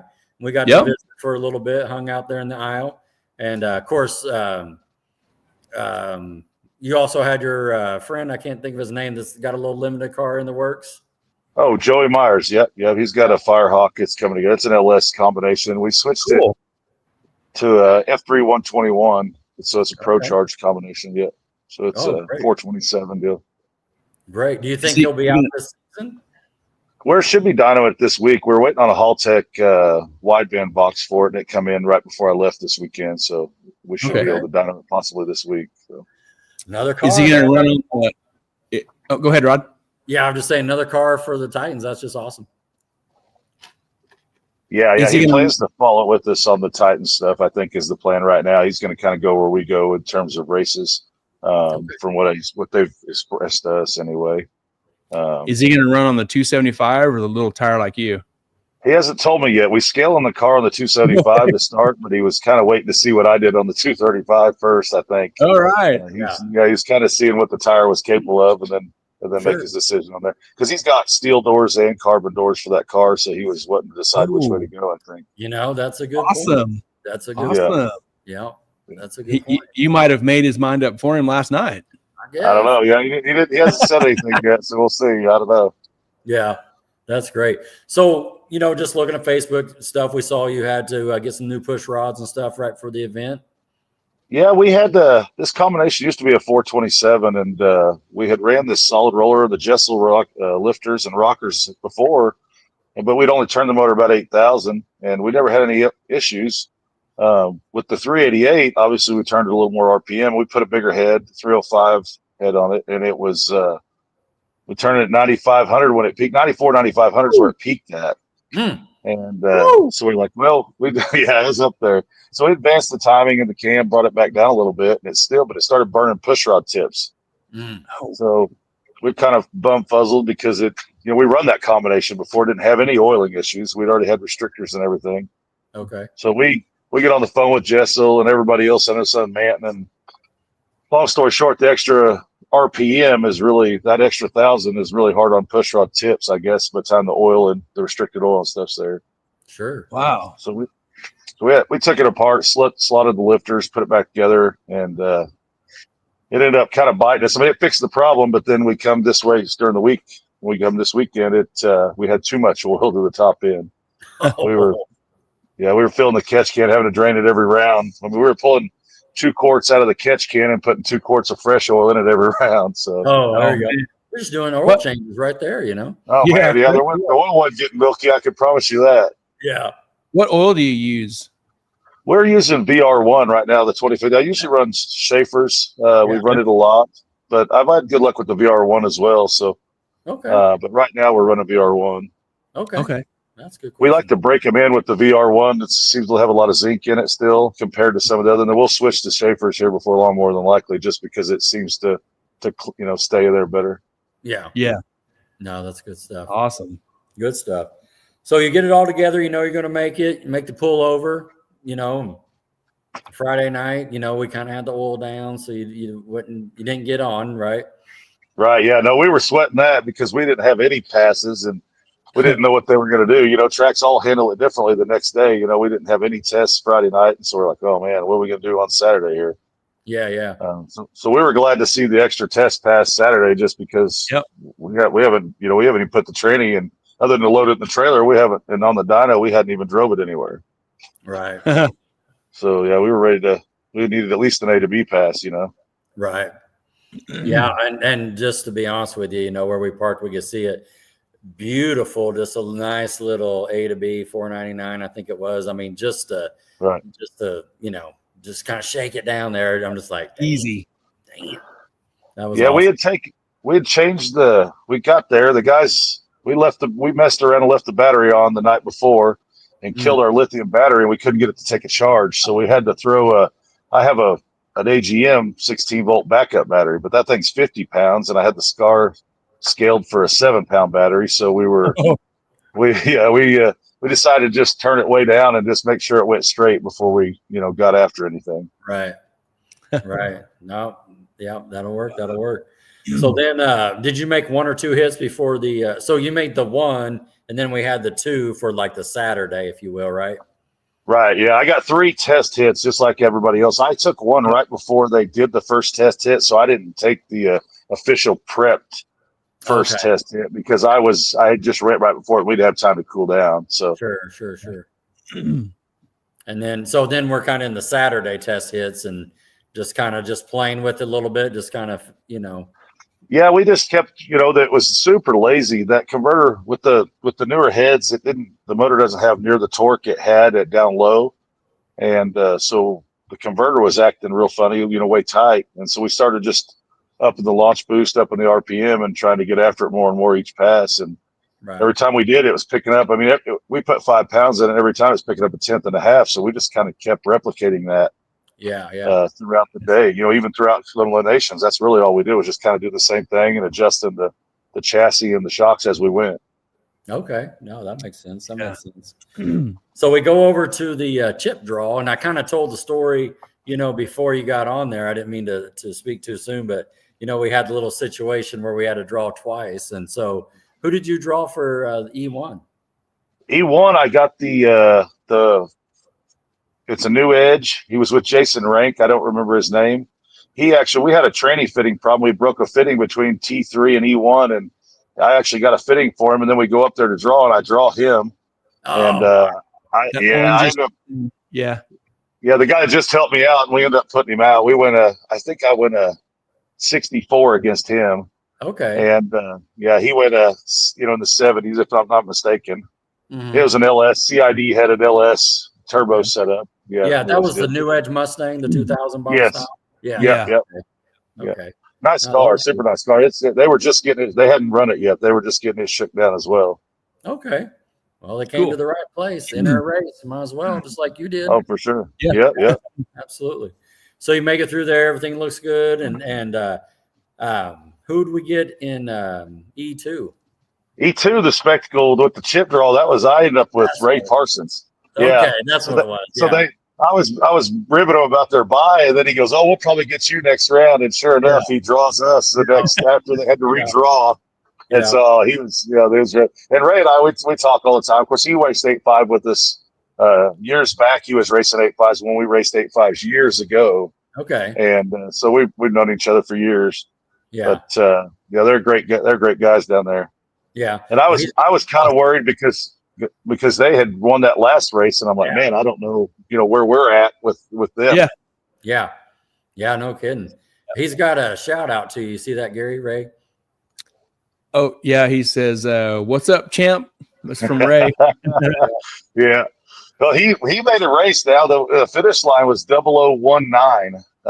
We went out there and we wheelied. We'd been going left a little bit with that extra weight. And we didn't get it out fast enough. We didn't get enough bar out of it quick enough. And I picked up the tires at the 60 and it carried them too far. And I had to get out of it. I had to give it a couple of whomps. And I mean, I didn't know if I was going to catch him or not. I still wasn't sure until the light come on. Yeah. But it was a 0019. Yeah. So it was a race. A race. That is a race. Very, very cool. So, in between rounds and stuff, you make any adjustments? Everything going pretty smooth? You were saying we had to change it. We had to change the bar angle. I mean, because we were working through. The harder we hit it, the harder it wanted to go left, of course, with the extra weight. And so we were just every time we turned it up, we kind of watched what it did. And then I still have my springs from the no prep and the slick tire on the front, and so it has a lot of stored energy. And so it's wanting to wheelie once the power come in at the 60. So we were fighting that. We moved some weight off the rear end and put some weight on the nose, and basically bar changes and moving weight is what we did between rounds. So nice. Cool. Just staying in front of it. That's pretty good stuff. So who do we got next? Let me see. E3. That would have been I think we ran Josh Gill.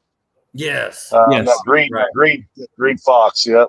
And he went out there halfway and dropped the tire. Something happened, I think, and he got out. I think he wheelied maybe. I think he did. And we would have 50 that round, but we got out of it. I kicked the throttle at 420 on that pass and got on the chute, and it only went like 152 mile an hour. Okay. So we were down. Yeah. Nice. Yeah, we saw that as well there. Went a 4.50, I believe. And at that point, is that the fastest you've been in the car? Yeah, that was the fast. Yeah, we went from a 64 to a 50, and that was the fast because we had went a 63 or 61 on the slick with that car, and that put us faster there. Right on. Nice. Right on. Yeah, just a great weekend for you there. I mean, just with everything coming in and then, just basically getting 3 shakes and just shaking it along the way, basically right through the rounds. And, it worked out. I mean, it usually doesn't work as well as that. I mean, we got our ass handed to us all week, and then even down there with the fittings breaking and the battery issues, and just, we had a lot of little issues that we fought through, but the car respond. I mean, this chassis, anytime we change anything, the chassis just does what you tell it to do. It's made it it's pretty easy to work on, honestly, and get it going straight. Oh, that's great. So now we're in the finals, right? Yeah, we drew James Foreman. We got Foreman in the finals, and I let them pick lane. They asked me what I wanted. I told them I don't get too worried about lane. We'll go down either one, and so they picked left lane. We got right. And okay. I knew he had been running 70s, and I'd run that 50, so we left the same tune-up in it, and I made sure not to red light, just kind of get a decent light, but and we went out there, and I mean, he got out there. I think he treated me by 30 numbers, and then he was 60 foot me by 1. So by about the 330, I come around him, and I think he went his best. He went like a 66, and we went another 50. Okay. Woo! Man. Yeah. So a couple PBs right there. We got a couple of them, Gary. We wanted to see how many PBs we could get. Man, I know about it. Yeah. Repeated. Awesome. The training was a little hotter, so it didn't. It should have went out a little faster, but the training was hotter, and we had a little more converter slip on that run than the previous run because we didn't get it cooled down good enough. Right. Yeah, you still went through like a 162-ish, right? If I remember right. Yeah, it went at 162 out the back, but we had about 3% more slip on that pass than the previous pass on the same exact tune-up. We thought it might go a high 40. We had a discussion. I mean, we got plenty of boost to play with. We was trying to decide if we were going to turn it up, go for the record, and yeah. One of the guys was like, "No, heck yeah." I think Colt, my son, was like, "Well, let's let it hang out and see what it does." And the other guys were like, "Let's just win the race." So then we just decided to leave it and win the race. Is what hopefully give your best shot at it. Not knowing anything on the chassis, we didn't know what it would do on the starting line if we got after it. Yeah, no. In Ozark last year, you had to make that decision, right, to go to win the race or go a 59, and you chose we chose to go at it last year. That's what one of the guys poked at. He goes, "You remember what happened last time we did this, right?"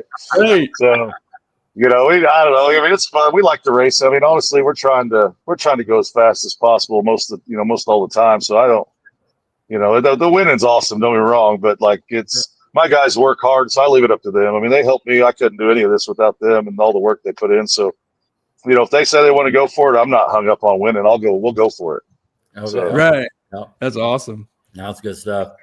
You got a couple shout outs here, right, Gary? Yep. Doug Perry says, congrats, Wes. Thank you. That's from Doug Perry. And Thomas Hendrickson says, Chris Paget got several personal bests. Shout out to him. John Ketch also says, congrats, Wes. Heck yeah. Right on. Nice little shout out. That's right. So just we saw the winner circle picture, good stuff there. Had good fun with the big check and all that. Right. Yeah, I have a new guy helping us, and we posted a picture up of him because he had never been involved in this. He was been at a Ford dealership and stuff, and he was super stoked to be walking around with a big check. So we had to make sure it's opened up on. Oh, that's just awesome. He's brought a different atmosphere to our group. He's wired. He's fun to be around. That's great. That's great. That's what it's about. Is there any other, you told us about your buddy with the Firehawk that you don't know what tire he's going to run on. Do you know of any other cars that are going to come out on the little tire racing like you are in limited? I don't know yet. I don't know who else is going to. I've got a car that we built. John Schaefer's got it, but he's been doing a lot of fishing. He likes to run LS Fest, and I've really been trying to talk him into putting it on there. And he may do it, but I don't know that he'll commit to the whole series. It'll be a couple of races, Right on. Cool. But we have the tune-ups because he ran the same 5.3 combo I ran last year and early in the season. So, we have tune-ups to go. That car can go 60s pretty early on. And if you put him on a radial, it'll probably be, a low 60s, high 50s car. Yeah. Wow, man. Nice. So he'll be in the hunt too. He may not be the forefront, but he'll be in the hunt. Heck yeah. We just think this class is going to continue to grow. It's just awesome getting in on the ground floor, Yeah, it's a lot. There's a lot of cars. Anybody can come in and win it right now. You got Frost and you guys and Gary. There's a lot of cars right there in the, heck, even Snyder and them made big improvements in the last season. So, there's a lot of cars. If you don't watch it, you slip up, somebody's going to knock you out. Absolutely. Yep. That's what happened to me. And, Foreman in the final. Yeah. Oh, yeah. We saw your 52 earlier on. I was like, man, I don't know if we have enough licks in the car to get there. And, soon enough, we were worried we were going to get there fast enough to catch you is what we were worried about. So, yeah, right on. No, it's going to be fun. Looking forward to this year. You know what I mean? Just having a good time there. And just so everybody knows too, I'll talk for myself. You came up to the trailer in Tulsa and we got to talk a little bit and chat it up, and just great energy from you. Super nice guy. After you left, me and Gary talking about, I was like, man, that guy's great. Show me speed and just all that stuff. Then we talked to you again at PRI, right? And got to do the same thing, and just a good vibe, Wes. Just great attitude and just, great racer and stuff, man. I'm going to learn a lot just listening to you. When we talk, I'll be the one not saying anything. I'll just be taking notes, but congratulations on your win, man. Well, Rod, Rod and I talked on the phone this afternoon, and Rod's like, hey, and I had the same thought with him, and Rod would say, when Wes come up on the 4-wheeler and we was talking, he goes, we just listened. You was talking, and it's like, we're not saying nothing. We're just going to listen to what Wes is saying. And it's like, oh yeah. And myself, I like to do a lot, just listen and absorb what people are saying. Listen to smart people talk. Right. And that's a compliment, man, because, just people just like to talk, but you're okay, whatever. But when you're talking, I'm just going to let you, when I'm just staring at you, I'm listening. So I just want you to know that.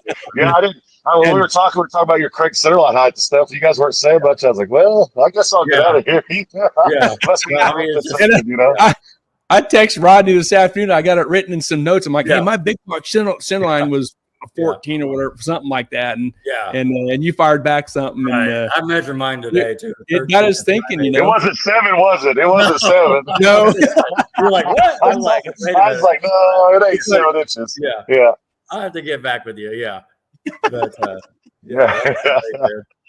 hey, and in our trailer, in Rod's trailer, we know you're a great driver, you're a great racer, you're a great tuner, you tune on people's stuff. We know you know your way around the entire car. Right. And it's fun racing against somebody like you that's that good. I've been fortunate to be able to get a lot of people who trust me to try stuff. I took 4 or 5 years off of racing, and I had 10 or 12 cars at that time in the Outlaw street stuff, and we were doing it. I got to try a lot of things on a lot of different style of chassis, and it really expedited the learning curve. And it was it's made it fun. I like that side of things probably more than I like driving. I like the problem solving of racing more than the. I mean, don't get me wrong, it's fun to drive and you get the adrenaline rush and the win, that type of thing. But if my son wanted to start racing next week, I would still love the problem solving of the racing. Right? Yeah. I think I can't get him to drive the car yet. He says he wants to learn to work his way up with a slower car and work his way up. He won't jump in this one. Okay. Well, man, what a story right there. That'll be, fast forward in 5 years, think through that, that's just gonna be great stuff. Yeah. That's the end goal. I mean, I'm getting older. I mean, it's one of the deals. Eventually you got to just realize that, let the young guys that cut the lights do it and pass along what you can, Yeah. Well, congratulations too, because I heard why you didn't go to Centerville and with the hunting with your kids and family first. And my hat's off to you there too. Really. That's just good stuff. I appreciate it. Yeah. We've always, for years, my dad had made it kind of a generational thing. We always go down and we hunt together during youth season with the boys, and we camp out. And it's a big kind of guys deal to get away. And it was a tough call, but I mean, my kids are, they're the age I'm running out of years to be able to do that with them before they get into, the later high school years where they don't want nothing to do with you. So yeah, we'll get another chance to race and run for points. It'll just, we just have to do what we can do in the meantime, Yeah. I just thought personally, you're like, well, we'll go ahead and give him one, I don't have that much. I wasn't that confident yet. I mean, I could be a force, sure, but I wasn't that confident that I could just spot everybody the points, Yeah. Yeah. Gary, you don't know, but Al went down there in the before the final, said, hey, don't break the record tonight. Let's just we did play that game last year. I kept trying to last year at the 8-5. I didn't go as fast as we could have went in Tulsa because you can only get 1 point per event. And I asked Al this. I was like, can we, so I didn't go any faster at Tulsa. Once we set the record, we stopped and we just held it for the night. And then we said, well, we try to set it the next race. And so it kind of bit me there because the track wasn't there for us at the next race. And right. So I don't know if we'll repeat that mistake, or I'll leave it up to the guys. We'll let them decide whatever the guys decide is what we'll do. There you go. Well, and know enough, Wes. So like I was talking earlier, is it a point to enter and then a point for each round? Yes. Yeah. I think you get show up points, and then there's 3 points in our classes if you make all the races. So see, at the end they tally the 3 if you made every race. So I'm spotting everybody 3 by not being there right off the bat. So you got a lot of ground to make up. That's fair. That's fair. And then talking about the record, is it a half or a full point for a mile an hour in ET, or half ET? Yeah, half each part. So half ET, half mile an hour. Yeah. Okay. So if you get both, you get it 1 point. Right. Yeah. And you can only reset that once per event. I asked that. I specified that because I was going to, we were going to do it 3 or 4 times, Right. Try to get some. And you're right. He's like, no, only once per event. So Al reined me in on that. So. Right on. Man, that's good stuff. Yes, well, congratulations. And you got a couple more shout outs. Let's see, Austin Martin. Austin says, I ran my same personal best from Centerville again 3 times of 5:18. Austin also says, talking about you, Wes, he's good at shocks too. Great support as well. Well, nobody, when we talk about Wes show me speed, no one has said, nah, stay away from that guy. No one has ever said that. It's always like, oh yeah, no, he knows. Yeah, he's good. Yeah. Lewis Martin Jr. says we appreciate Wes. Yeah. Definitely. Yeah, I did the shocks on both the Martins cars. Those guys, it's a great family. I like talking with them. They're super nice. Of course they had the waffles Friday night, and they try to take care of everybody.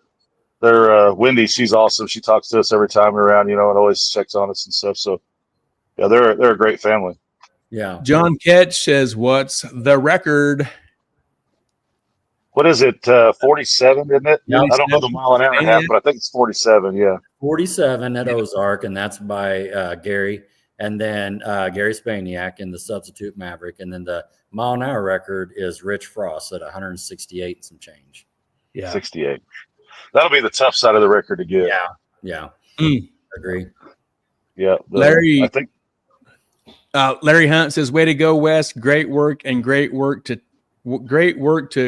Team Foreman for runner up." You bet.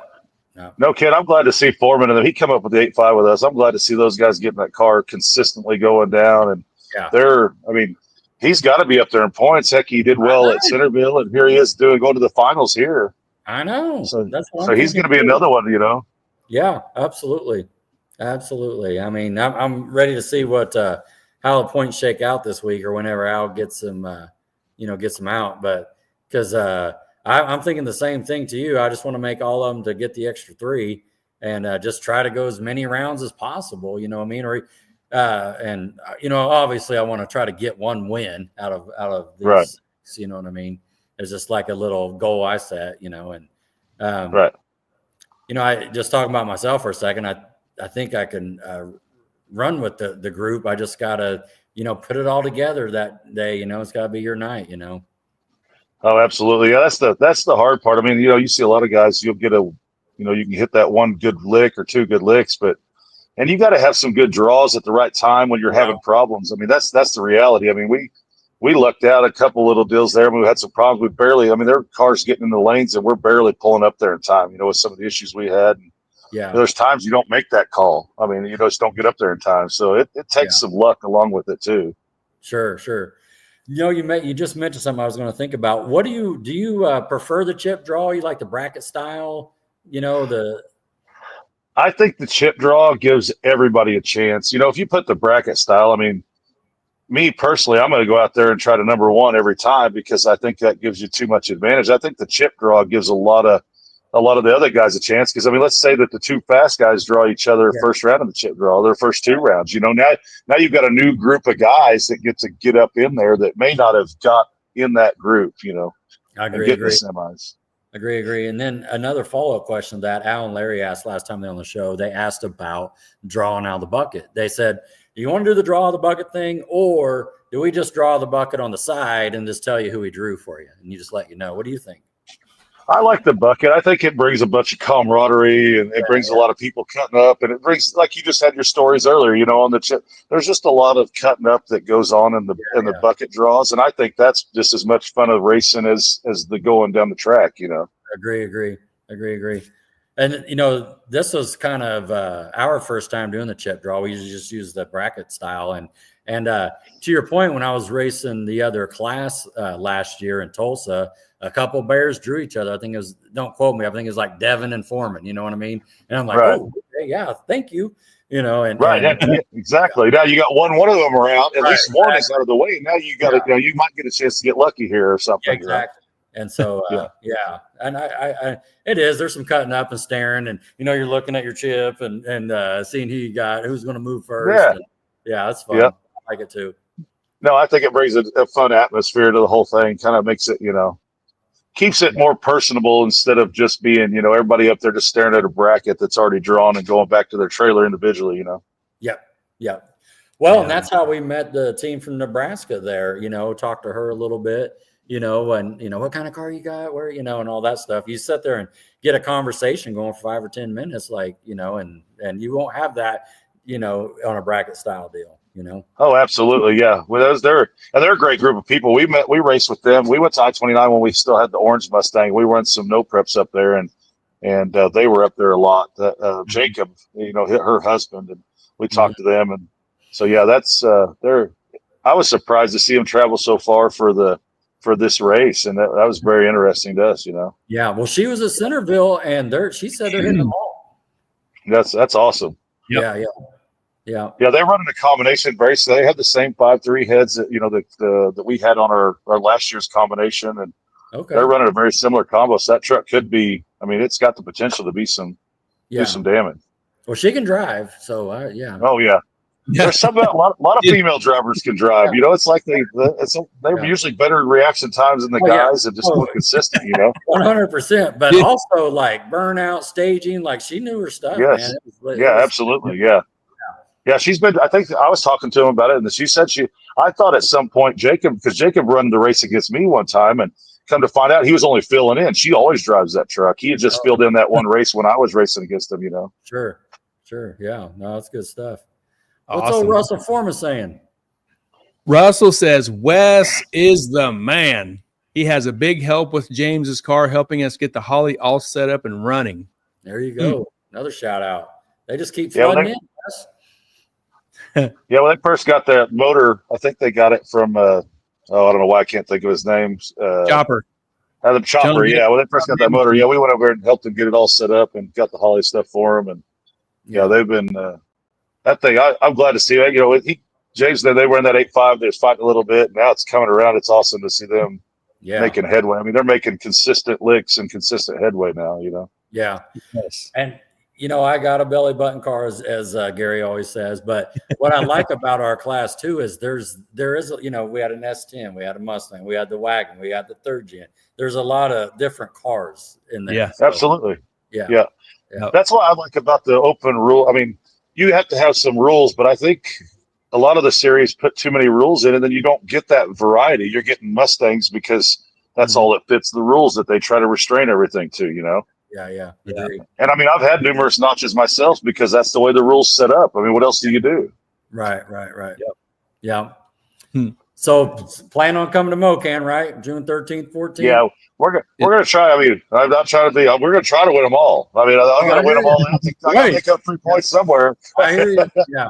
So we're gonna try to make all the. We should be at all the rest of them unless something happens. You know, I mean, we have them all on the schedule from here on out. I don't have any other obligations, so we're trying to try to see if we can make some waves in the whole thing, you know. Sure. Is that the next race for you? We're going to go to ORP's at their first shootout next in 2 weeks, and we're going to run that. And cool. Yeah, is it next week? Yeah. And they adopted the same rules as the Titans. I think the only thing they're doing different, like their Little Titans is 490 to 530 range, I think. But other than that, I think all their limited rules, they got rid of the weights this year. They just made it the same as the Titans rules. So. And they combined the 8.5 class as well. So we're going to run the same class at Rogersville in here in 2 weeks too, I believe. Okay. Cool. Yeah. Gary, let me talk to you about something offline. Okay. All right. Well, all right. Any other things you want to talk about before you go? No, I think that's it, I guess, for today. All right. Well, I got to put it back on you. You want to show me some love. Who supports you? Who do you want to thank? All your sponsors, friends, family? Yep. Well, all my guys, Colton, Riley, they've been with me for years now. Then with Zane, the new guy, he's helping out a ton. Eric Kuhn with the 55 Chevy, he's one of my customers, but man, when we had problems with the transmission, he was right in there, elbows deep. You would think he was part of the crew. He was handling his tools before we even needed them. I mean, he was right in there with us. It was awesome. And then of course all the guys, the companies that help us. We got Heinlein Diesel does all our machine work, and then Aeromotive, AFCO. AFCO is a huge part. We build shocks, and so we work with AFCO a ton. Okay. And so they've taken care of us in lots of ways there. So. Okay, that's good to know too. I know somebody's got some AFCOs. AFCOs? Yeah, we dyno and rebuild, revalve, and we've got quite a few sets of shocks on a lot of the Titans cars. I mean, the black 10.5 car, Outlaw car, Bob, we've done all his shocks. We did the rears on Craig Ondereck's Firebird that ran at Streetcar Takeover. I mean, we redid some for Russell. We've had our hands on a lot of the guys that are running the series. So. Oh yeah, no, that's great. Maybe you'll be doing another set here. Yeah, absolutely. Send them down. Yeah. Hey, our buddy Troy Aves says, wanted to ask real quick, what ECU was the winner in limited running? I almost think he already knows. Yeah, it's a Holly. Yeah. Yes. Yeah. The best. I mean, that's all it is, the best. We got a Haltech Elite on this other limited car we're running because he bought the roller with it. So I mean, there's if that one does what potential, he'll be up there. So we may see a Haltech win this year if he comes in and makes some waves. So. Well, Gary and Hollytech. Yeah, that's what I was going to say. Gary and I had a meeting. You got Fuel Tech, Haltech. It might as well be Hollytech. Just get no kidding, right? Yeah. Oh, the Fuel Tech guys. I mean, I'm not saying the Fuel Tech doesn't have a lot of nice. There's some neat features, and their traction control is amazing. I mean, this weekend we didn't have traction control even on the car. We don't have no data to even turn it on. I mean, we can turn it on for us. So Harper's track, you don't need traction control. Right. I mean, in the summertime, You really control. Oh, for sure. We didn't have our laser set right. That's what caught us. So we kind of guessed at how much time we would need to pull, and we didn't have it right for the run against Ray Parsons. So yeah, that wheelie control for sure. Yeah. That's awesome. So take that, Troy. Yeah. I guarantee he typed that out thinking you had Hall Tech. Yeah. When I mentioned Hall Tech earlier, he probably thought so. Yeah. That's right. Yeah. I don't mind. We tune on all of them. I mean, it's not, we can use Fuel Tech, Hall Tech. It doesn't matter. But we had Holly, and I've just kind of stuck with it because I haven't had a reason to switch, to be honest with you. Yeah. Well, let's just ask you. You're the tuner. You play with all of them. Is 90% of it basically the same, and then you just got some features here or there, or what do you think? I think this is like the Ford Chevy debate. Depending on the years and at the time, somebody's updated with a different feature that somebody else doesn't have. And then the other one comes along and repeats the feature and does the things, like your injector drivers and you got your CDI boxes, all those things have kind of come along. Traction control right now, Fuel Tech has in my opinion, the lead on the traction control. If you lean on that a lot, I think they're a little better. Yeah. I think that Holly for the average guy is easier to use. Fuel Tech's okay, but it's a lot more set up like Hall Tech was, and it's more of a chart style. It's less tabs and less buttons. So I think that makes it harder for some people to use. Okay. But they have the dice dash, where you can have your tunes already in it loaded. You can switch some of that on the fly. So they have some features that Holly doesn't have, but I think Holly's user friendly for the average guy a lot better, Yeah. And that is me. I'm the average guy. Whatever works whatever a guy can learn. I mean, at the end of the day, they'll all get the job done. So whichever one you can learn the easiest, in my opinion, is probably, That's it. Yeah. Nice. Good, man. Man, thanks for coming on, Wes. This was awesome. No problem. Coming on again. I appreciate you guys having us. Now, just so you know, Ray told me last time, he told Gary and I that he would be on this show this week. Yeah. And so he didn't make it. He may make it. He may make it next month. We'll see what happens in Milton. We'll get so he might be the guy. I'm telling. Like we just talked about. I mean, there's a bunch of guys, and he's got his new combo coming out. I mean, if Ray shows up with the other car, there's a whole different ball game showing up. So it really is, and I say that jokingly for Ray because I already know he's a great dude. And I told Gary too, like if I win, I need him to invite me. You know what I mean? Yes, that's right. Hey, you right. Enjoy your night. 6:30. Yeah, I want the official invite. Yeah, that's right. Yeah. Yep. Well, I'll have to tell him my best. We're going to do our best to keep you in that seat. You're not going to get the other seat if we can do our best to do that. So we keep you there and him over there. Yeah. You're going to stay in the top right corner of the screen for a while if I have my say about it. So that's awesome. We'll see how that goes next month. I know, absolutely. That's awesome. That is awesome. Hey, like for real, we like my guy. I wanted Rodney to win, but aside from that, when we got put out, watching you progress with your car last night was really cool. Yeah, like you handled it like swinging that bat, and you made it happen, man. So appreciate that. And watching you, like we're gonna learn stuff watching you do your thing too. We're gonna learn watching. So I'm all in. I mean, I did last. I'll tell you whatever you want to know. I mean, I don't mind. Yeah, to me it makes the field more fun to race. I'm not if I can help, I'll give you whatever advice I can. I mean, it's more fun to race if everybody is competitive, and everybody's getting down. It's no fun to race somebody when they're spinning, or they're not getting down or they're having problems. Yeah. I mean, you want to feel like you earned it. I mean, you don't want a participation trophy. I want to know I beat you on your best day, not because I got lucky. Absolutely. Good stuff. Yep. All right. Anything else, Wes, where you go? No, I think I'm good. I just appreciate you guys having them on. All right. Man, we appreciate your time, Wes. Yeah. Thanks, fella. We'll see you soon. All right. All right. Thanks, Wes. See you later. Thank you. Awesome. Bam. Awesome. Man, that was awesome. Man, Thomas was awesome. Wes was awesome. Yeah, good stuff, man.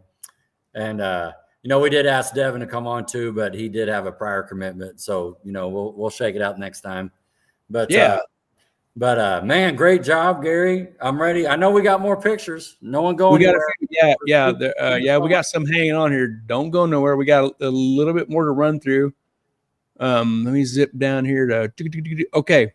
So we land into, let me find the spot, Friday night, which was a wash because of the track mess and all that happened. Yep. So Harper was handling that, and things got done up for Saturday morning. So and they made the right call on that, right?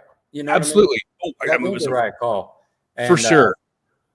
So here we go. We just moved up the pancake feed a little bit. That's all we did. Yeah. Yeah. So the Martins handled this with roller flipper waffle machines and a pancake griddle. I think there was a Blackstone there that was cooking the bacon. Yeah. What's this comment here? Okay, here's Don McGinnis. I spent more time watching racing than I have in years. The random tree was a blast to watch. Man, Don, I seen you a couple times. I was zipping on my golf cart here and there and from, and missed you every spot. But man, the Martins had this thing set up like they do it every weekend. You know, yeah, the way the like it was a restaurant. Yeah, but they had different stoves doing different things. They had these 6 or 7 waffle flippers. I think there was over 100 waffles made. Did we set a record on how fast we went through 4.5 pounds of bacon? I think so. That was another record that was broken. Yeah, and I grabbed some bacon from Dillon's to donate some bacon to this deal. The right bacon is my bacon of choice. But so Kroger, I thought I'm just going to grab this Kroger bacon to try it out. And it was really good. Yeah, it was. If we proceed with this again down the road, I'll just get some more of this Kroger bacon. It tastes really good. It fries up really good. Wendy did an excellent job cooking this stuff. Fantastic. And it's cheaper than the right bacon, and it's delicious. Oh, man. I'm down. If we want to do it again in Mocan, and we'll ask the boss lady Wendy, and I'll support. I'll buy the bacon this time, and I think we raised some money for the juniors, right? Junior payout doubled, or what? I don't even know the numbers. What'd they say, Gary? Yeah, the bucket we set out there for donation to add on to the junior pot was the last I heard from Wendy was $350. Woo! That's what I'm talking about. That's great. Oh yeah. That's a great deal. Heck yeah, man. Heck yeah. Russell Foreman says the pancakes and bacon was the best. The junior class had a good payout. And if we do this again, if we coordinate this with Mocan, there's going to be more bacon. Yes, more bacon for sure. The dang pancakes were delicious, man. Waffles, the butter, big tub of butter, giant buckets of syrup, man. Well, and it was there. It is. There's a good picture there. Yeah. Yeah, that's when we first got over there, and Wendy was cooking the bacon. And the wind was blowing, and the bacon smell went down the pits, dude. It smelled so good. Yeah. Oh, look at Austin. What did you just say? Wendy says, "Guys, it was a blast. We would be glad to do it again. Just let us know." I think we need to lock that in for Mocan, right? We're circling it. Mocan. Lock it in. Waffle feed. Heck Lock in the waffles. I'll start reducing my food intake now. Yeah, exactly.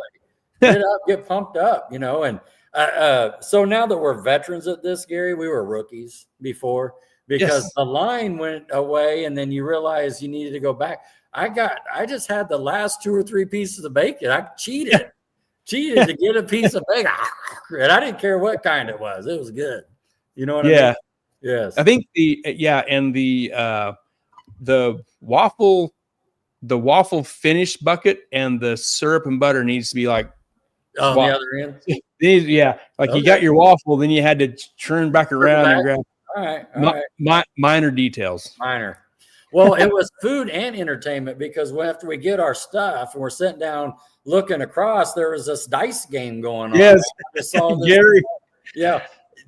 Gary's arm, he needed like a leather glove. It was so on fire there. You couldn't even see his face. Spaniac, not me. I'm talking about Gary 3 and on fire, man. I don't know. But good entertainment there. That was good stuff there. Man, we got a lot of comments coming in. Yeah, Austin says Tido was Mark Werdehausen donated another $100. That's so awesome. That is awesome. Mrs. Harper says total for juniors was an additional $450. Okay, well that makes sense on the junior check I saw with Katie Spaniak. Yeah, so that makes sense now. Those numbers we wasn't sure. Okay. Oh. Larry Hunt says Jake Ulrich set his plate of bacon and waffles down to roll dice. Someone stole his bacon. He says, I love bacon. I wonder who stole his bacon. Who stole that. Yeah. Larry. When he set it down, it does not have a rightful owner at that time. And that means you don't want it. Larry he's just picking up the trash. He thought he was going to throw it away. That's what was going on. I wonder if someone stole his bacon. Wendy says we ended up with 450. Tito donated another 100 on Saturday. Nice. Lewis Martin Jr. says the same thing. Tito gave another 100 for the next day for a total 450. Don McGinnis says, I guess I'm going to Mocan. Yeah. Yeah. So, Gary, we're going to challenge the community right now that we're going to beat 450 in Mocan. Let's do it. Beat 450 right now. We're putting it out there. So everybody hearing this, that's the goal. We're doubling the bacon. Yeah. So if the supply of bacon made you sad and not open your wallet, the bacon will be on point. The bacon meter is going up. The bacon meter is rising. Yes. Yeah. So that is it. That's the challenge of the community. Above 450. Yep. Wendy says noted. Yep. There we go. Man. Great job, Wendy. Well, and this all started back in Tulsa, right? At a breakfast, right? She was talking about how she made some waffles for Jake Mason one time or something. Yeah, she was telling us that story in the motel there. Heck yeah. Yeah, there's that. There's Larry and Gary eating some bacon there at the Martin's Waffle House shirt. I blew that up a little bit. There you go. There you go. The Martin's little bigger shot. That's a custom made. And I tried to get her to. Like that? She backed out of that. She backed out of that. She's got really nice writing. And I thought this would look really cool on there, and she declined. She said, "You do it." So because he only had one little strip of tape, and that was it. That was all the green tape I had. That was it right there. That's all the green tape I had, and it wouldn't have looked as good on blue tape. Yeah. No, look. When you pulled your hoodie off and that came off, that was perfect. Well, I left your trailer. I'm like, I got to go to my truck. I went to my truck and I put that shirt on. I zipped it clear up. So I gotta get my shirt. Yeah. Yeah. So we got to raise more than $450 in Mocan. Larry says Titans of 10-5 will bring 5 pounds of bacon to Mocan. Woo! Sweet. Nice. Well, we'll see what we bring too. Yeah. Oh, Russell says the wagon heading to the 440s. Right there. Holy moly. Let's do it. Wow. He wants a shot of that record. He wants that point as well. Nice. Lewis Martin Jr. says, shout out to Russell Foreman. He was very generous. Oh, right on, Russell. Nice. Yeah. Thank you, Russell. Very good. Yeah, that was a lot of fun. There was people when you got past, Wendy was cooking, we was a little worried, why does nobody here to eat all these waffles and bacon? Right. Well, I wasn't worried about eating all the bacon. No. We should handle that. Said, the wind was blowing that way, remember? Yes, down towards Russell and Spaniak. So we got on the golf cart and we go down past Russell's trailer, and there was everybody down there. Tito and Spaniak and James. Everybody was down there. And they already talked to Wendy. I think she gave them the 1 hour time frame. Yeah, and they could smell it. Yeah. They're like, we can smell it. Yeah. Is it ready is what they want to know. Is it ready? We can smell it. It was and when we came around that corner, it was like Walmart on Black Friday, the door opening, and all of us rushing to get our place, yes. trampling to get those TVs. Yeah, everybody getting those plays. Look at that crowd. Yeah. That was awesome. Do we need to get them some waffle t-shirt, some Waffle House? Waffle aprons. Not waffle aprons, pancake aprons. Yeah, that was a thought. I think we need to stick with the waffles. Yeah. Did anybody have pancakes? Or did I the had a griddle? waffle. I had a waffle They too. had the griddle going, and I saw the pancakes going and everything. And but I had the waffle with the butter and the syrup. Oh, the waffle was delicious, man. Woo! I had a square half that somebody didn't want because they only wanted half, and then I waited for a what? Is that even legal? Yeah, it is. You know, I don't know. I don't know if it's a different tax bracket or what it is. Okay. I took the abandoned square. Yeah. And then I waited for a round waffle to get off the cooker.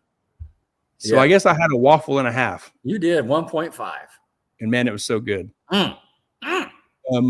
Larry Hunt says, "This is why I love this series. Family, fellowship, and community." Hey, Don McGinnis says, "Hi, Tiffany." He saw you right there. I saw her in the room there. Oh, there you go. She's right there. There you go. Yes, Dawn. Yeah. What? Get her up out of her chair.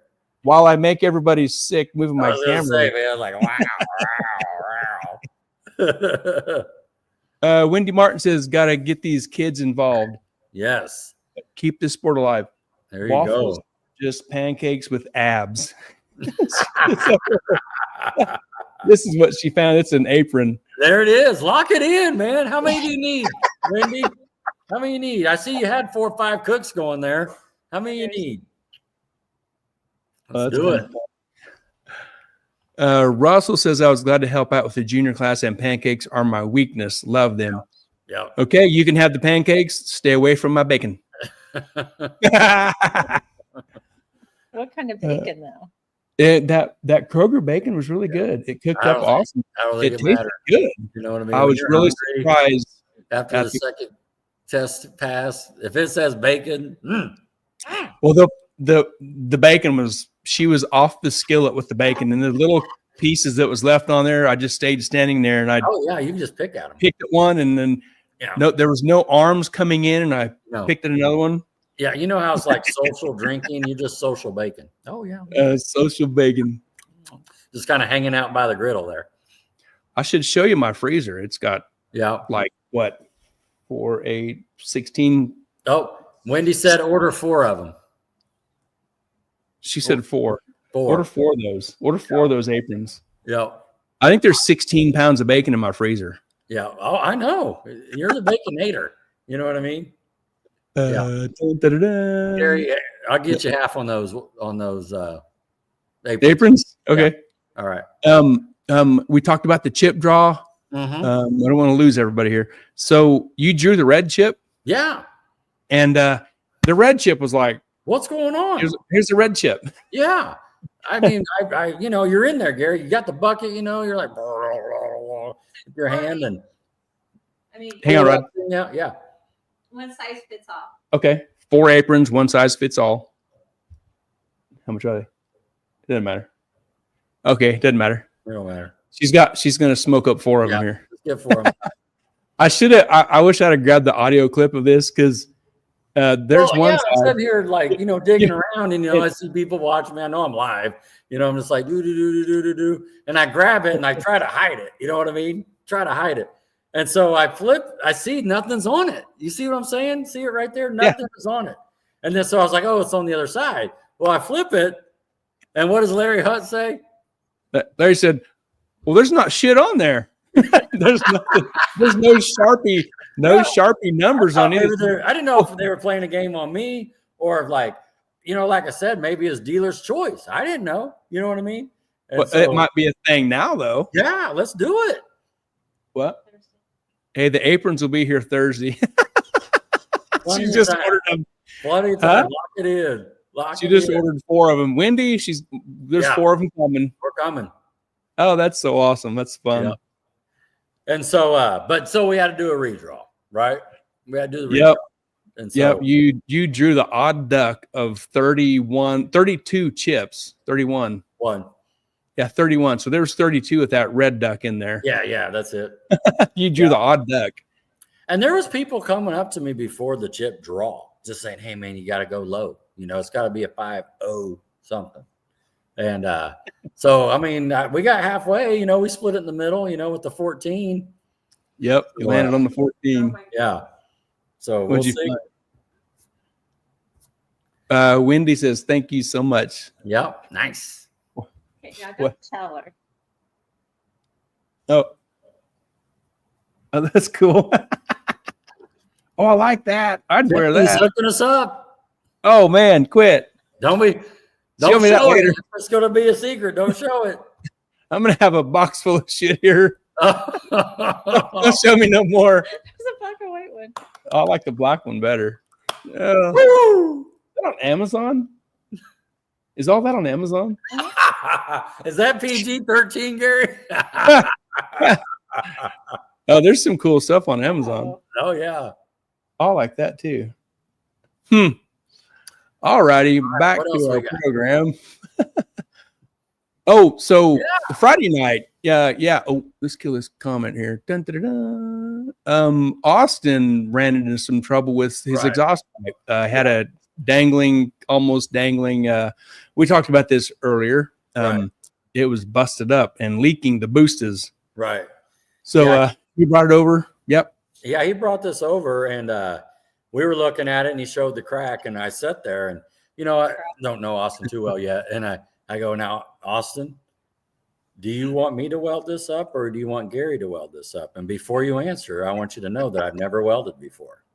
And he's looking at me like, is this dude serious? And he goes, well, if it's okay, I'll have Gary weld it. I'm like, okay. Good choice. Yeah.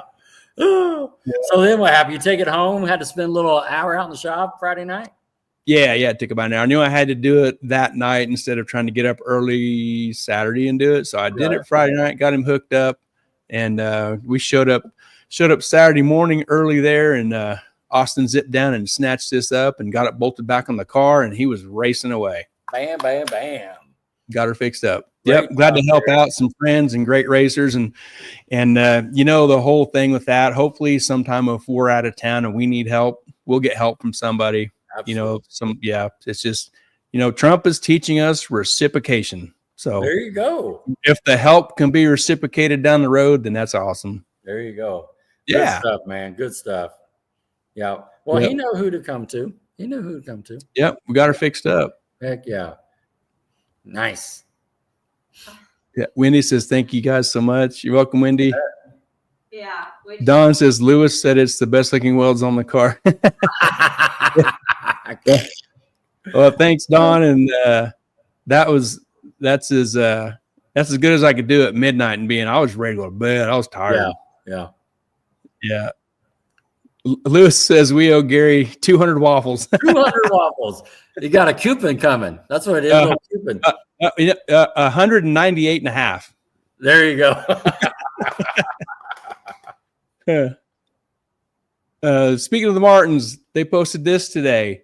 On our way home from racing in Kansas, and we stopped at a Casey's to get gas, and Murder Nova himself pulled in and talked with us a while. Pretty cool guy. There's Sean Murder Nova. That's awesome. Man. Timing is everything, right?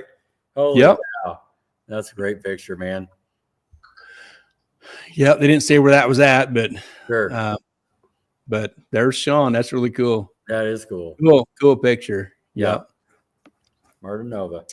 Here's a picture of your pits, Rod. You and our buddy Dr. Dave next to you in the show car red Chevelle. Yep. That was a good spot. We got a good spot there at Mad. We can kind of see everything and hear everything, and just everybody kind of knows our pit area there. But what a great weekend of racing. We wanted to, of course, win it all, and but still had a blast with the community. So making memories, man. This is good stuff. Yeah, Lewis Martin Jr. says, talking about Murder Nova, such a nice guy. You bet. Yep, that's a cool. Good to hear too, It is. Here we got. I took this picture of you and James. This is one of the qualifiers, right? Oh yeah. Or with a testing, right? Yeah. Oh, that was in Ottawa, Kansas, where they come across Sean. Yeah. Cool. Heck yeah. Yep, the wagon, man. The car is awesome. Love it. And Brian Schneider behind him there in the white New Edge, and Ray behind you in the Fairmont. And then it looks like Spaniac. Yeah, the nose of Spaniac's car there. Yep. Good stuff. It's a big overall picture of the chip draw. Yeah. This, I think, might have been that little ceremony. Was it the ceremony? Right. Yeah. Chip draw / ceremony. Yeah. Yep. So the chip draw there. Okay. Then that ceremony, to tell us what this was about. Well, I don't want to mess this up because you know how I am with names and everything. But just, Al and Larry put this together. They had another racer come in and kind of speak a little bit and talk about the background here. This gentleman being in the Air Force. Basically, long story short, he was a crew chief, and on this particular plane, it was I want to say an AWAC, which is basically, huge 777 with the big satellite on top of it, and just a little great thing that happened is they happened to retire this aircraft, and so it made its last flight, and they kind of documented all that. But the cool thing is, on the last flight, it actually had the American flag on board. And cool. So, that took place and everything.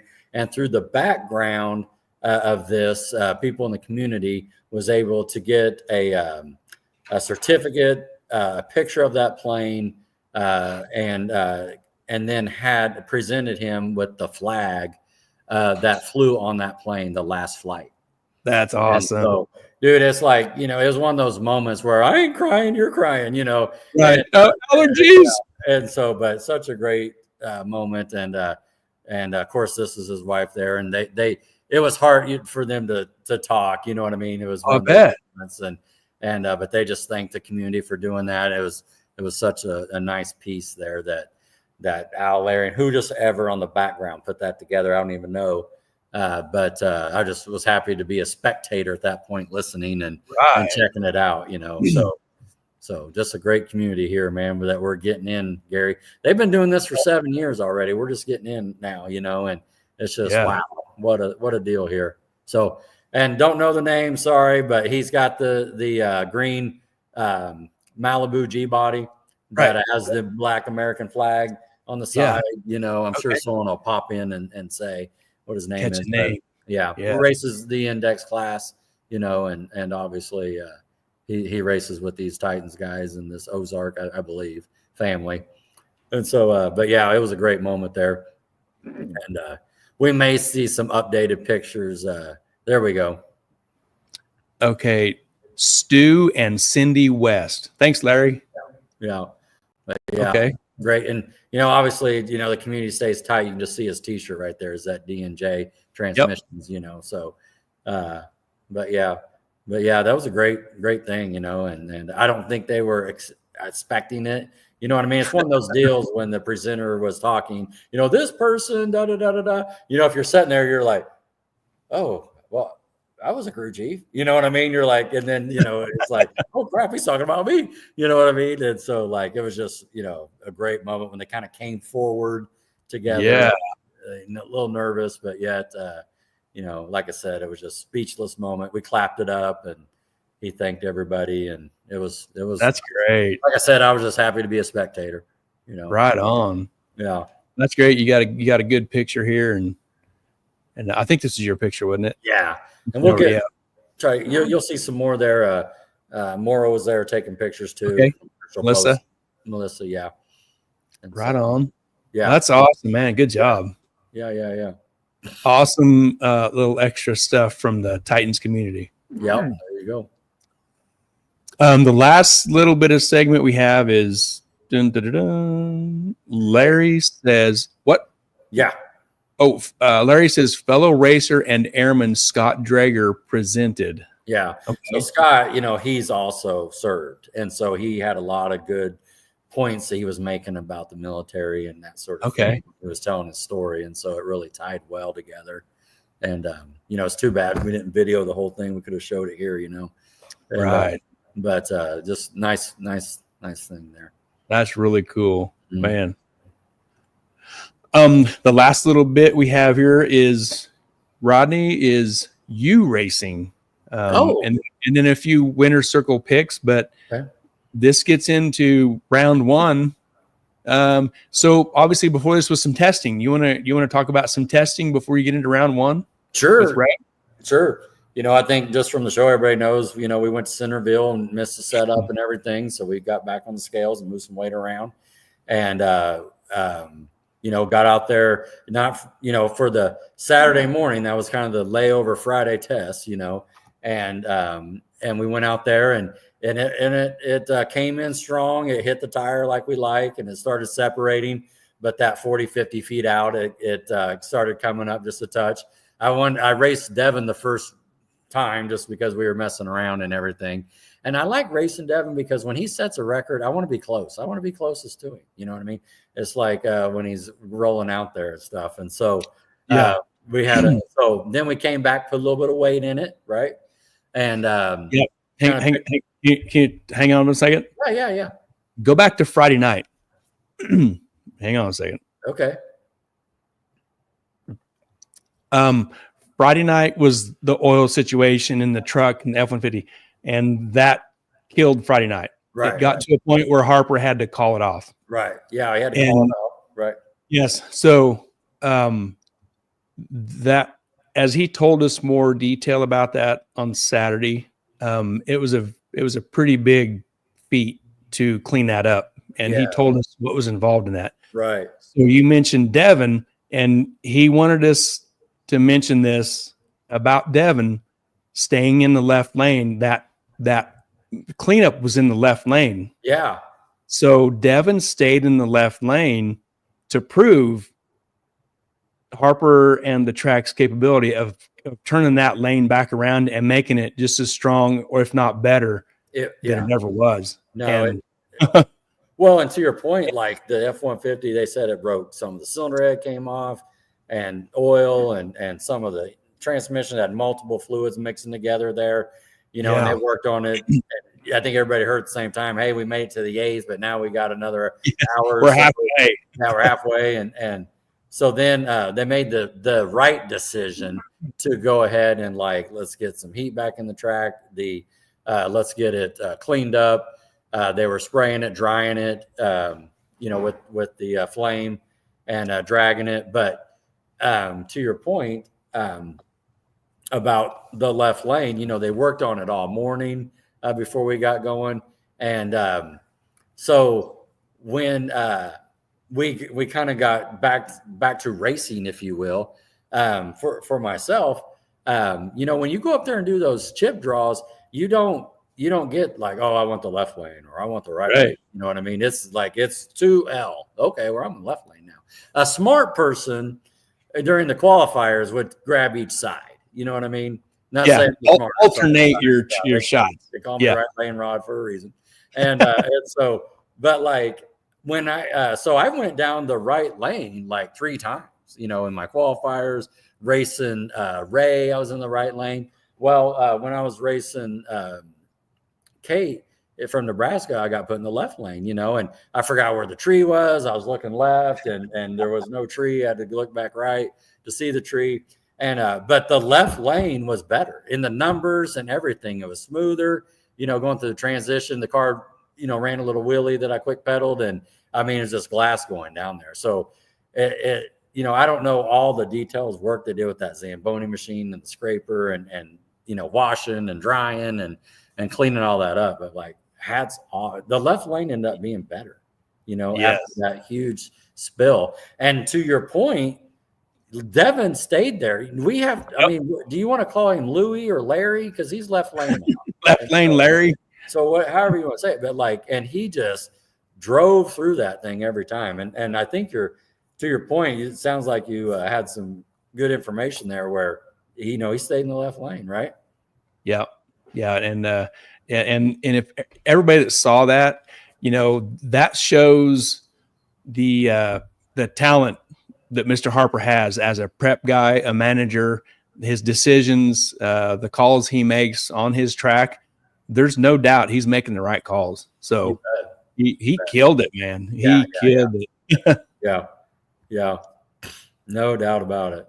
Cool. But yeah, me and Ray are getting ready to race here, man. This is round 1. Yeah. Ray is a hoot. And, hang on. in my head, I'm thinking, okay, I owe him one. You know what I mean? Yeah. Why is that? Because at Centerville, what happened? Yeah, he got me at Centerville. No, you guys drew chips at Centerville. That's right. We drew chips at Centerville, and I got him because he decided to, just to touch the wall barely. I think everybody saw the pictures, and it barely touched. I don't even know if I want to call it full contact, but yeah. So I got to advance on that one, and he ended up winning the whole dang event. Yeah, Centerville. Yeah, and then so we drew each other. How weird will it be if we go to Mocan and you guys draw each other first round again? I know. How weird will that be? I know. And it was a great race. It really was with me and him. And, we had jokes at the end. He was coming over and we were high-fiving and just cutting it up. But yeah, just love racing this series, man. It's just awesome. Yeah. I move on to the little truck.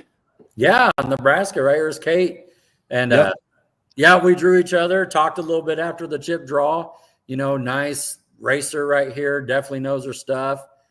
Talked lingo. We talked about what car we had. We kind of met up here, because we were third pair. And, just talked a little bit. She, it's when she told us where she drove down from Nebraska and that sort of thing. And just likes the radial racing, because they had a race this weekend in Nebraska that she could have went to. And said she's going to follow the whole series. And she is 100% legit. I mean, this is no doubt right here.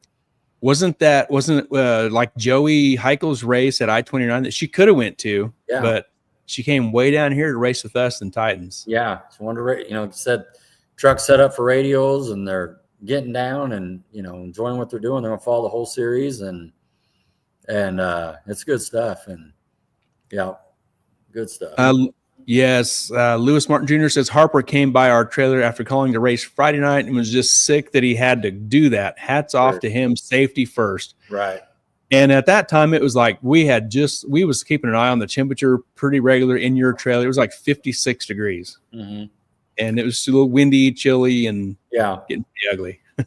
Yeah. And just some inside information there too. We were talking to Harper next day and, they were down there, like I said, putting the torch to the track, and basically what it was doing, it was reactivating the glue. So some of his team members were like, oh, I think we're ready. This feels good and stuff. And he goes, no, I've been here. I've done this in 30 minutes. That's going to be a nice ski. Wait 30 minutes. and he sure was. I mean, they couldn't even get some of the spots. They couldn't even get the Zamboni through. And cause it was just spinning the tires. And so, I know. And that experience and knowledge probably saved somebody's car or multiple cars. I mean, really, for real. Yeah. If you don't know, you don't know. And so, and they, it was easy. Like, hey, here's the plan. All right. We're going to cut it now. Go have your pancakes, your waffles, your bacon.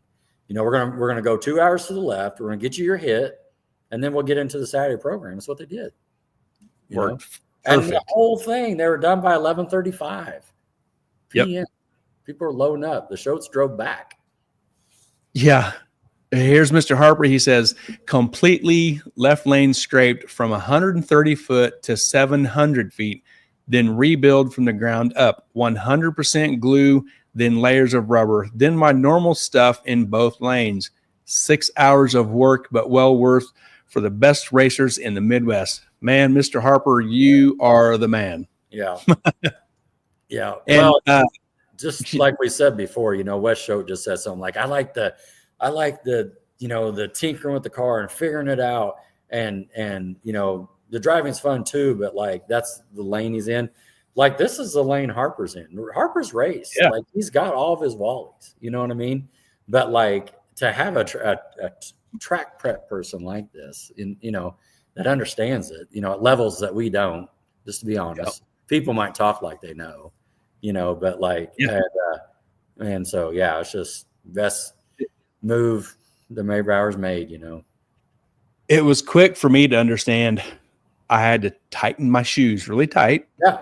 As chasing you after the burnout, I was like, I'm going to lose my dang shoe, and then I'm going to get on the shoe loss. I know. Well, I was getting ready to ask that. What was the shoe count? I don't know. I didn't catch it. I completely forgot about that. But so I slammed down and choked down my shoes, and that was honestly a difficult track to walk on. Yeah, like for real, it was to walk on, let alone get out of the way in a swift motion to get away from the car, get in front of you to get you lined up. It was difficult. Well, I mean, you'll see later on Facebook, there's on one of my in-car videos, you open the door and you look, the camera, you're right there with the camera, and you glimpse like you're supposed to make sure it's on. And then you look at me and goes, man, it's tough to get around here, man. This thing's, you said something like, this thing's good. Let's go. Yeah. I just wanted to give you an idea of what I was on. And I said, it's difficult to walk on. Yeah. So you're going to be fine. That's when it went, 452. 52. Yes. Couple comments here. Doug Perry says, great job, track crew. Need to make it down there. You do, Doug. Yeah. Harper, this must be the shoe count. Harper says 7. Count 7. Yeah. Harper says, and people already know to have them tight. Right. And they still are pulling 7. Yeah, because that's a good point. If you're walking around on the starting line, you're not a new person. You're not a rookie. To tie them up and double ace, triple ace, and you got your old, shoe setup game going, and he still lost 7. Well, hey, I wear a size 15 shoe, so I take up a lot of space inside my shoe, but it also has a big patch on the ground. Yeah. So I had to smoke them down tight. Yeah. Well, in the trick to be on your tiptoes or on the sides or something, I see people have like on the edges helps. Yeah. I've seen people have different methods. Yeah, Chris Paget says helping John in the finals of Lil Titans, John Ketch. He about lost his shoes. There you go. Yeah, we got a few more pictures. Okay, so you got around the truck. Luckily, it worked out. Mm-hmm. You had to put that small block Ford power on her. Yep. You had an unregular tree for Rodney Dow. Mm-hmm. I was in the wrong lane. And you got the wind light. Got the W. Harper says try getting around in a boot. AKA the Stroud boot. The Stroud boot. It needs a Stroud sticker. You need to bring that sticker.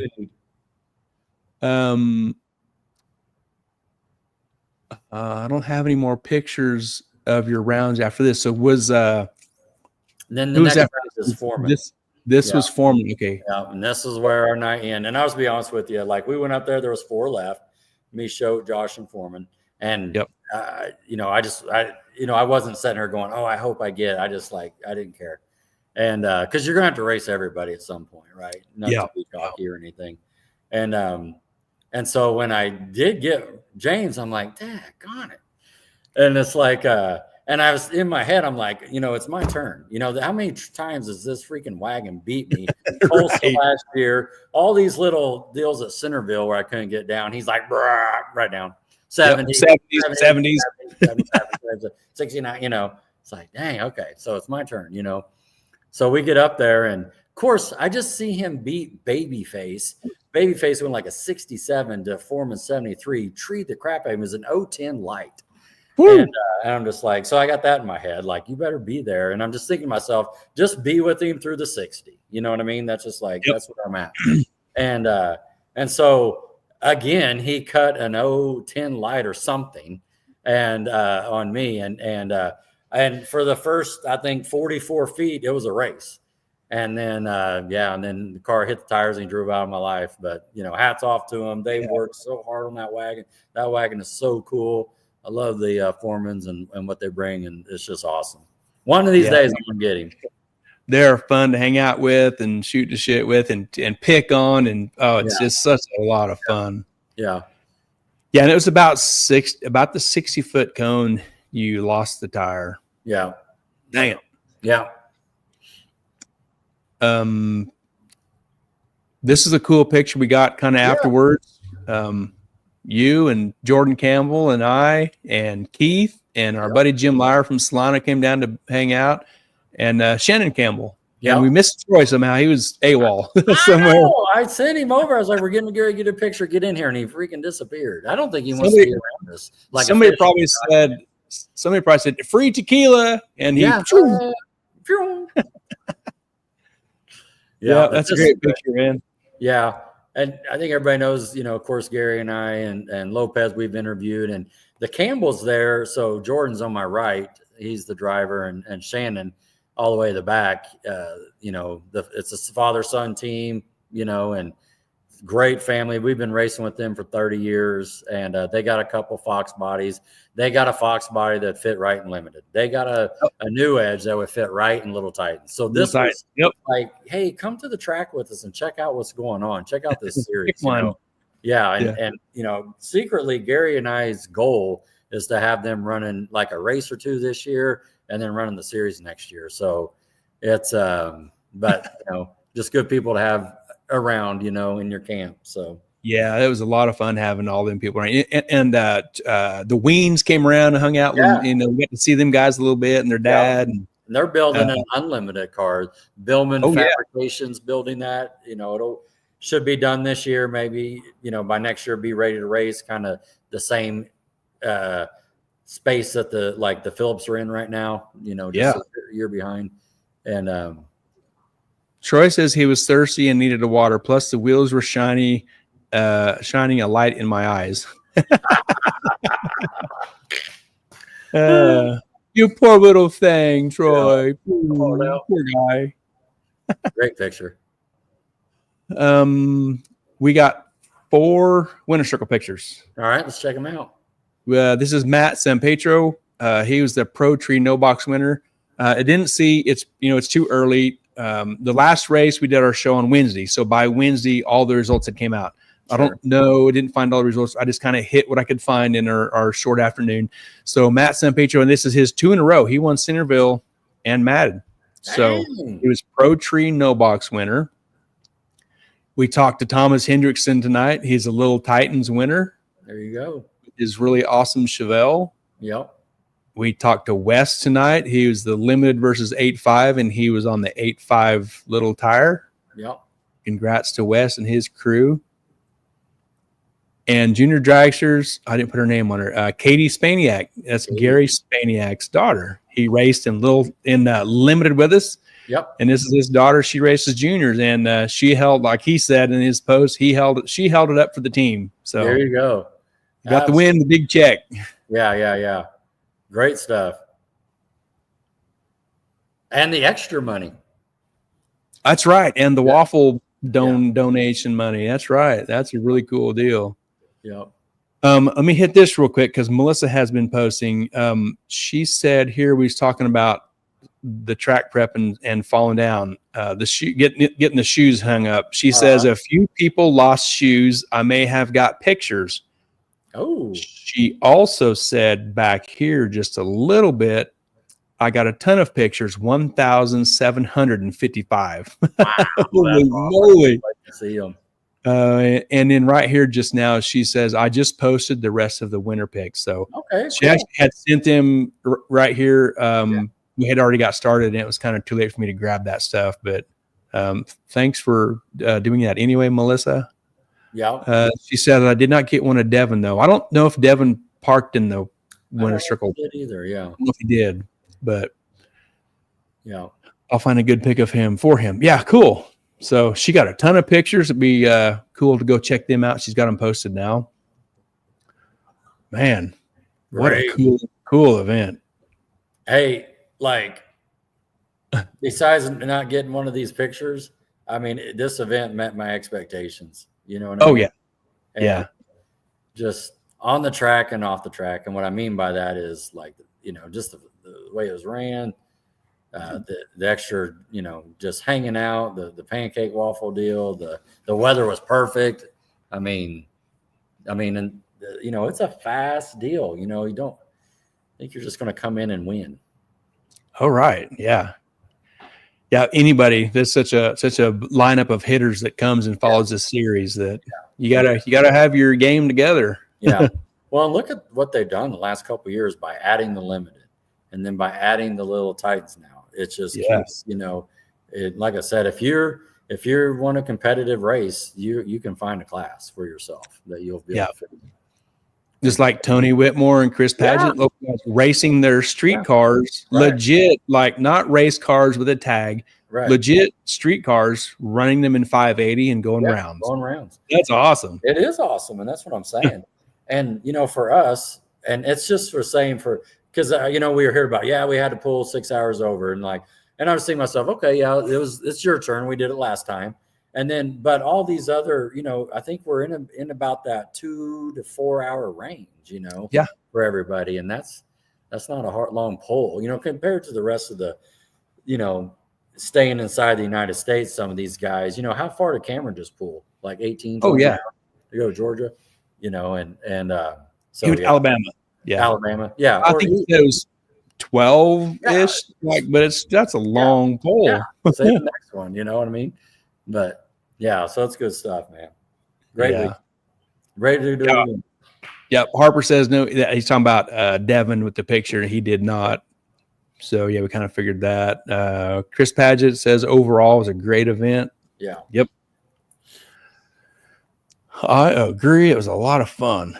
All right. Yep. Man, you ready to wrap up? Ready to wrap it up, man. Great show. We blasted out a long one here, dude. Long. Appreciate everybody kind of hanging with us here, and I know we went a little extra, but we had some extra stuff to show, and it's going to be, ready to listen to it back tomorrow. Just appreciate everybody that came on tonight and everybody that came out this weekend. Just every time we get together, we're just meeting new people and knowing everybody, and we appreciate you coming up and giving us feedback on the show too. Great job. Absolutely. Hey, this is cool. That's cool. We just want to grow this deal too. So don't be scared to come say hi. It's fun to talk about. We're having a good time. Yeah, definitely. A couple comments here. Doug Perry, great show, guys. Don McGinnis, a couple thumbs up. Nice. Don, thanks for making the trip down from Topeka. Sorry you didn't get to chit chat. We will, if you come to Mocan, we'll hit it. There you go. Let's hit our partners here real quick. Mid America Dragway, Ultra Color Collision Repair, Mobile Recon, Mobile Detailing, Titans of 10-5, the fastest small tire series in the Midwest, and Sandlin Iron and Metal Auto Salvage, and Harry Street Carpet. Thank you to those awesome partners for being with us in 2025. Nice. Man, great partners. Amy Music says, enjoyed the races and the show. And Amy, thank you for the videos. I sent them to you, right, Rod? Yes. Thank you for commenting. So I didn't know I didn't see you watching. So I actually want to say a special thank you to Amy because she sent 3 videos to Gary that made it to me. And the angle on those videos are fantastic where she was setting. I just want you to know personally, I'll be using those in some upcoming little reels and YouTube things. So I really, really thank you for doing that. And thank you for coming over and talking to us as well. Super enjoyed that. So I'm so glad you just said, I was wondering if you were on. So thank you very much. Awesome, Amy. Thank you. Yes.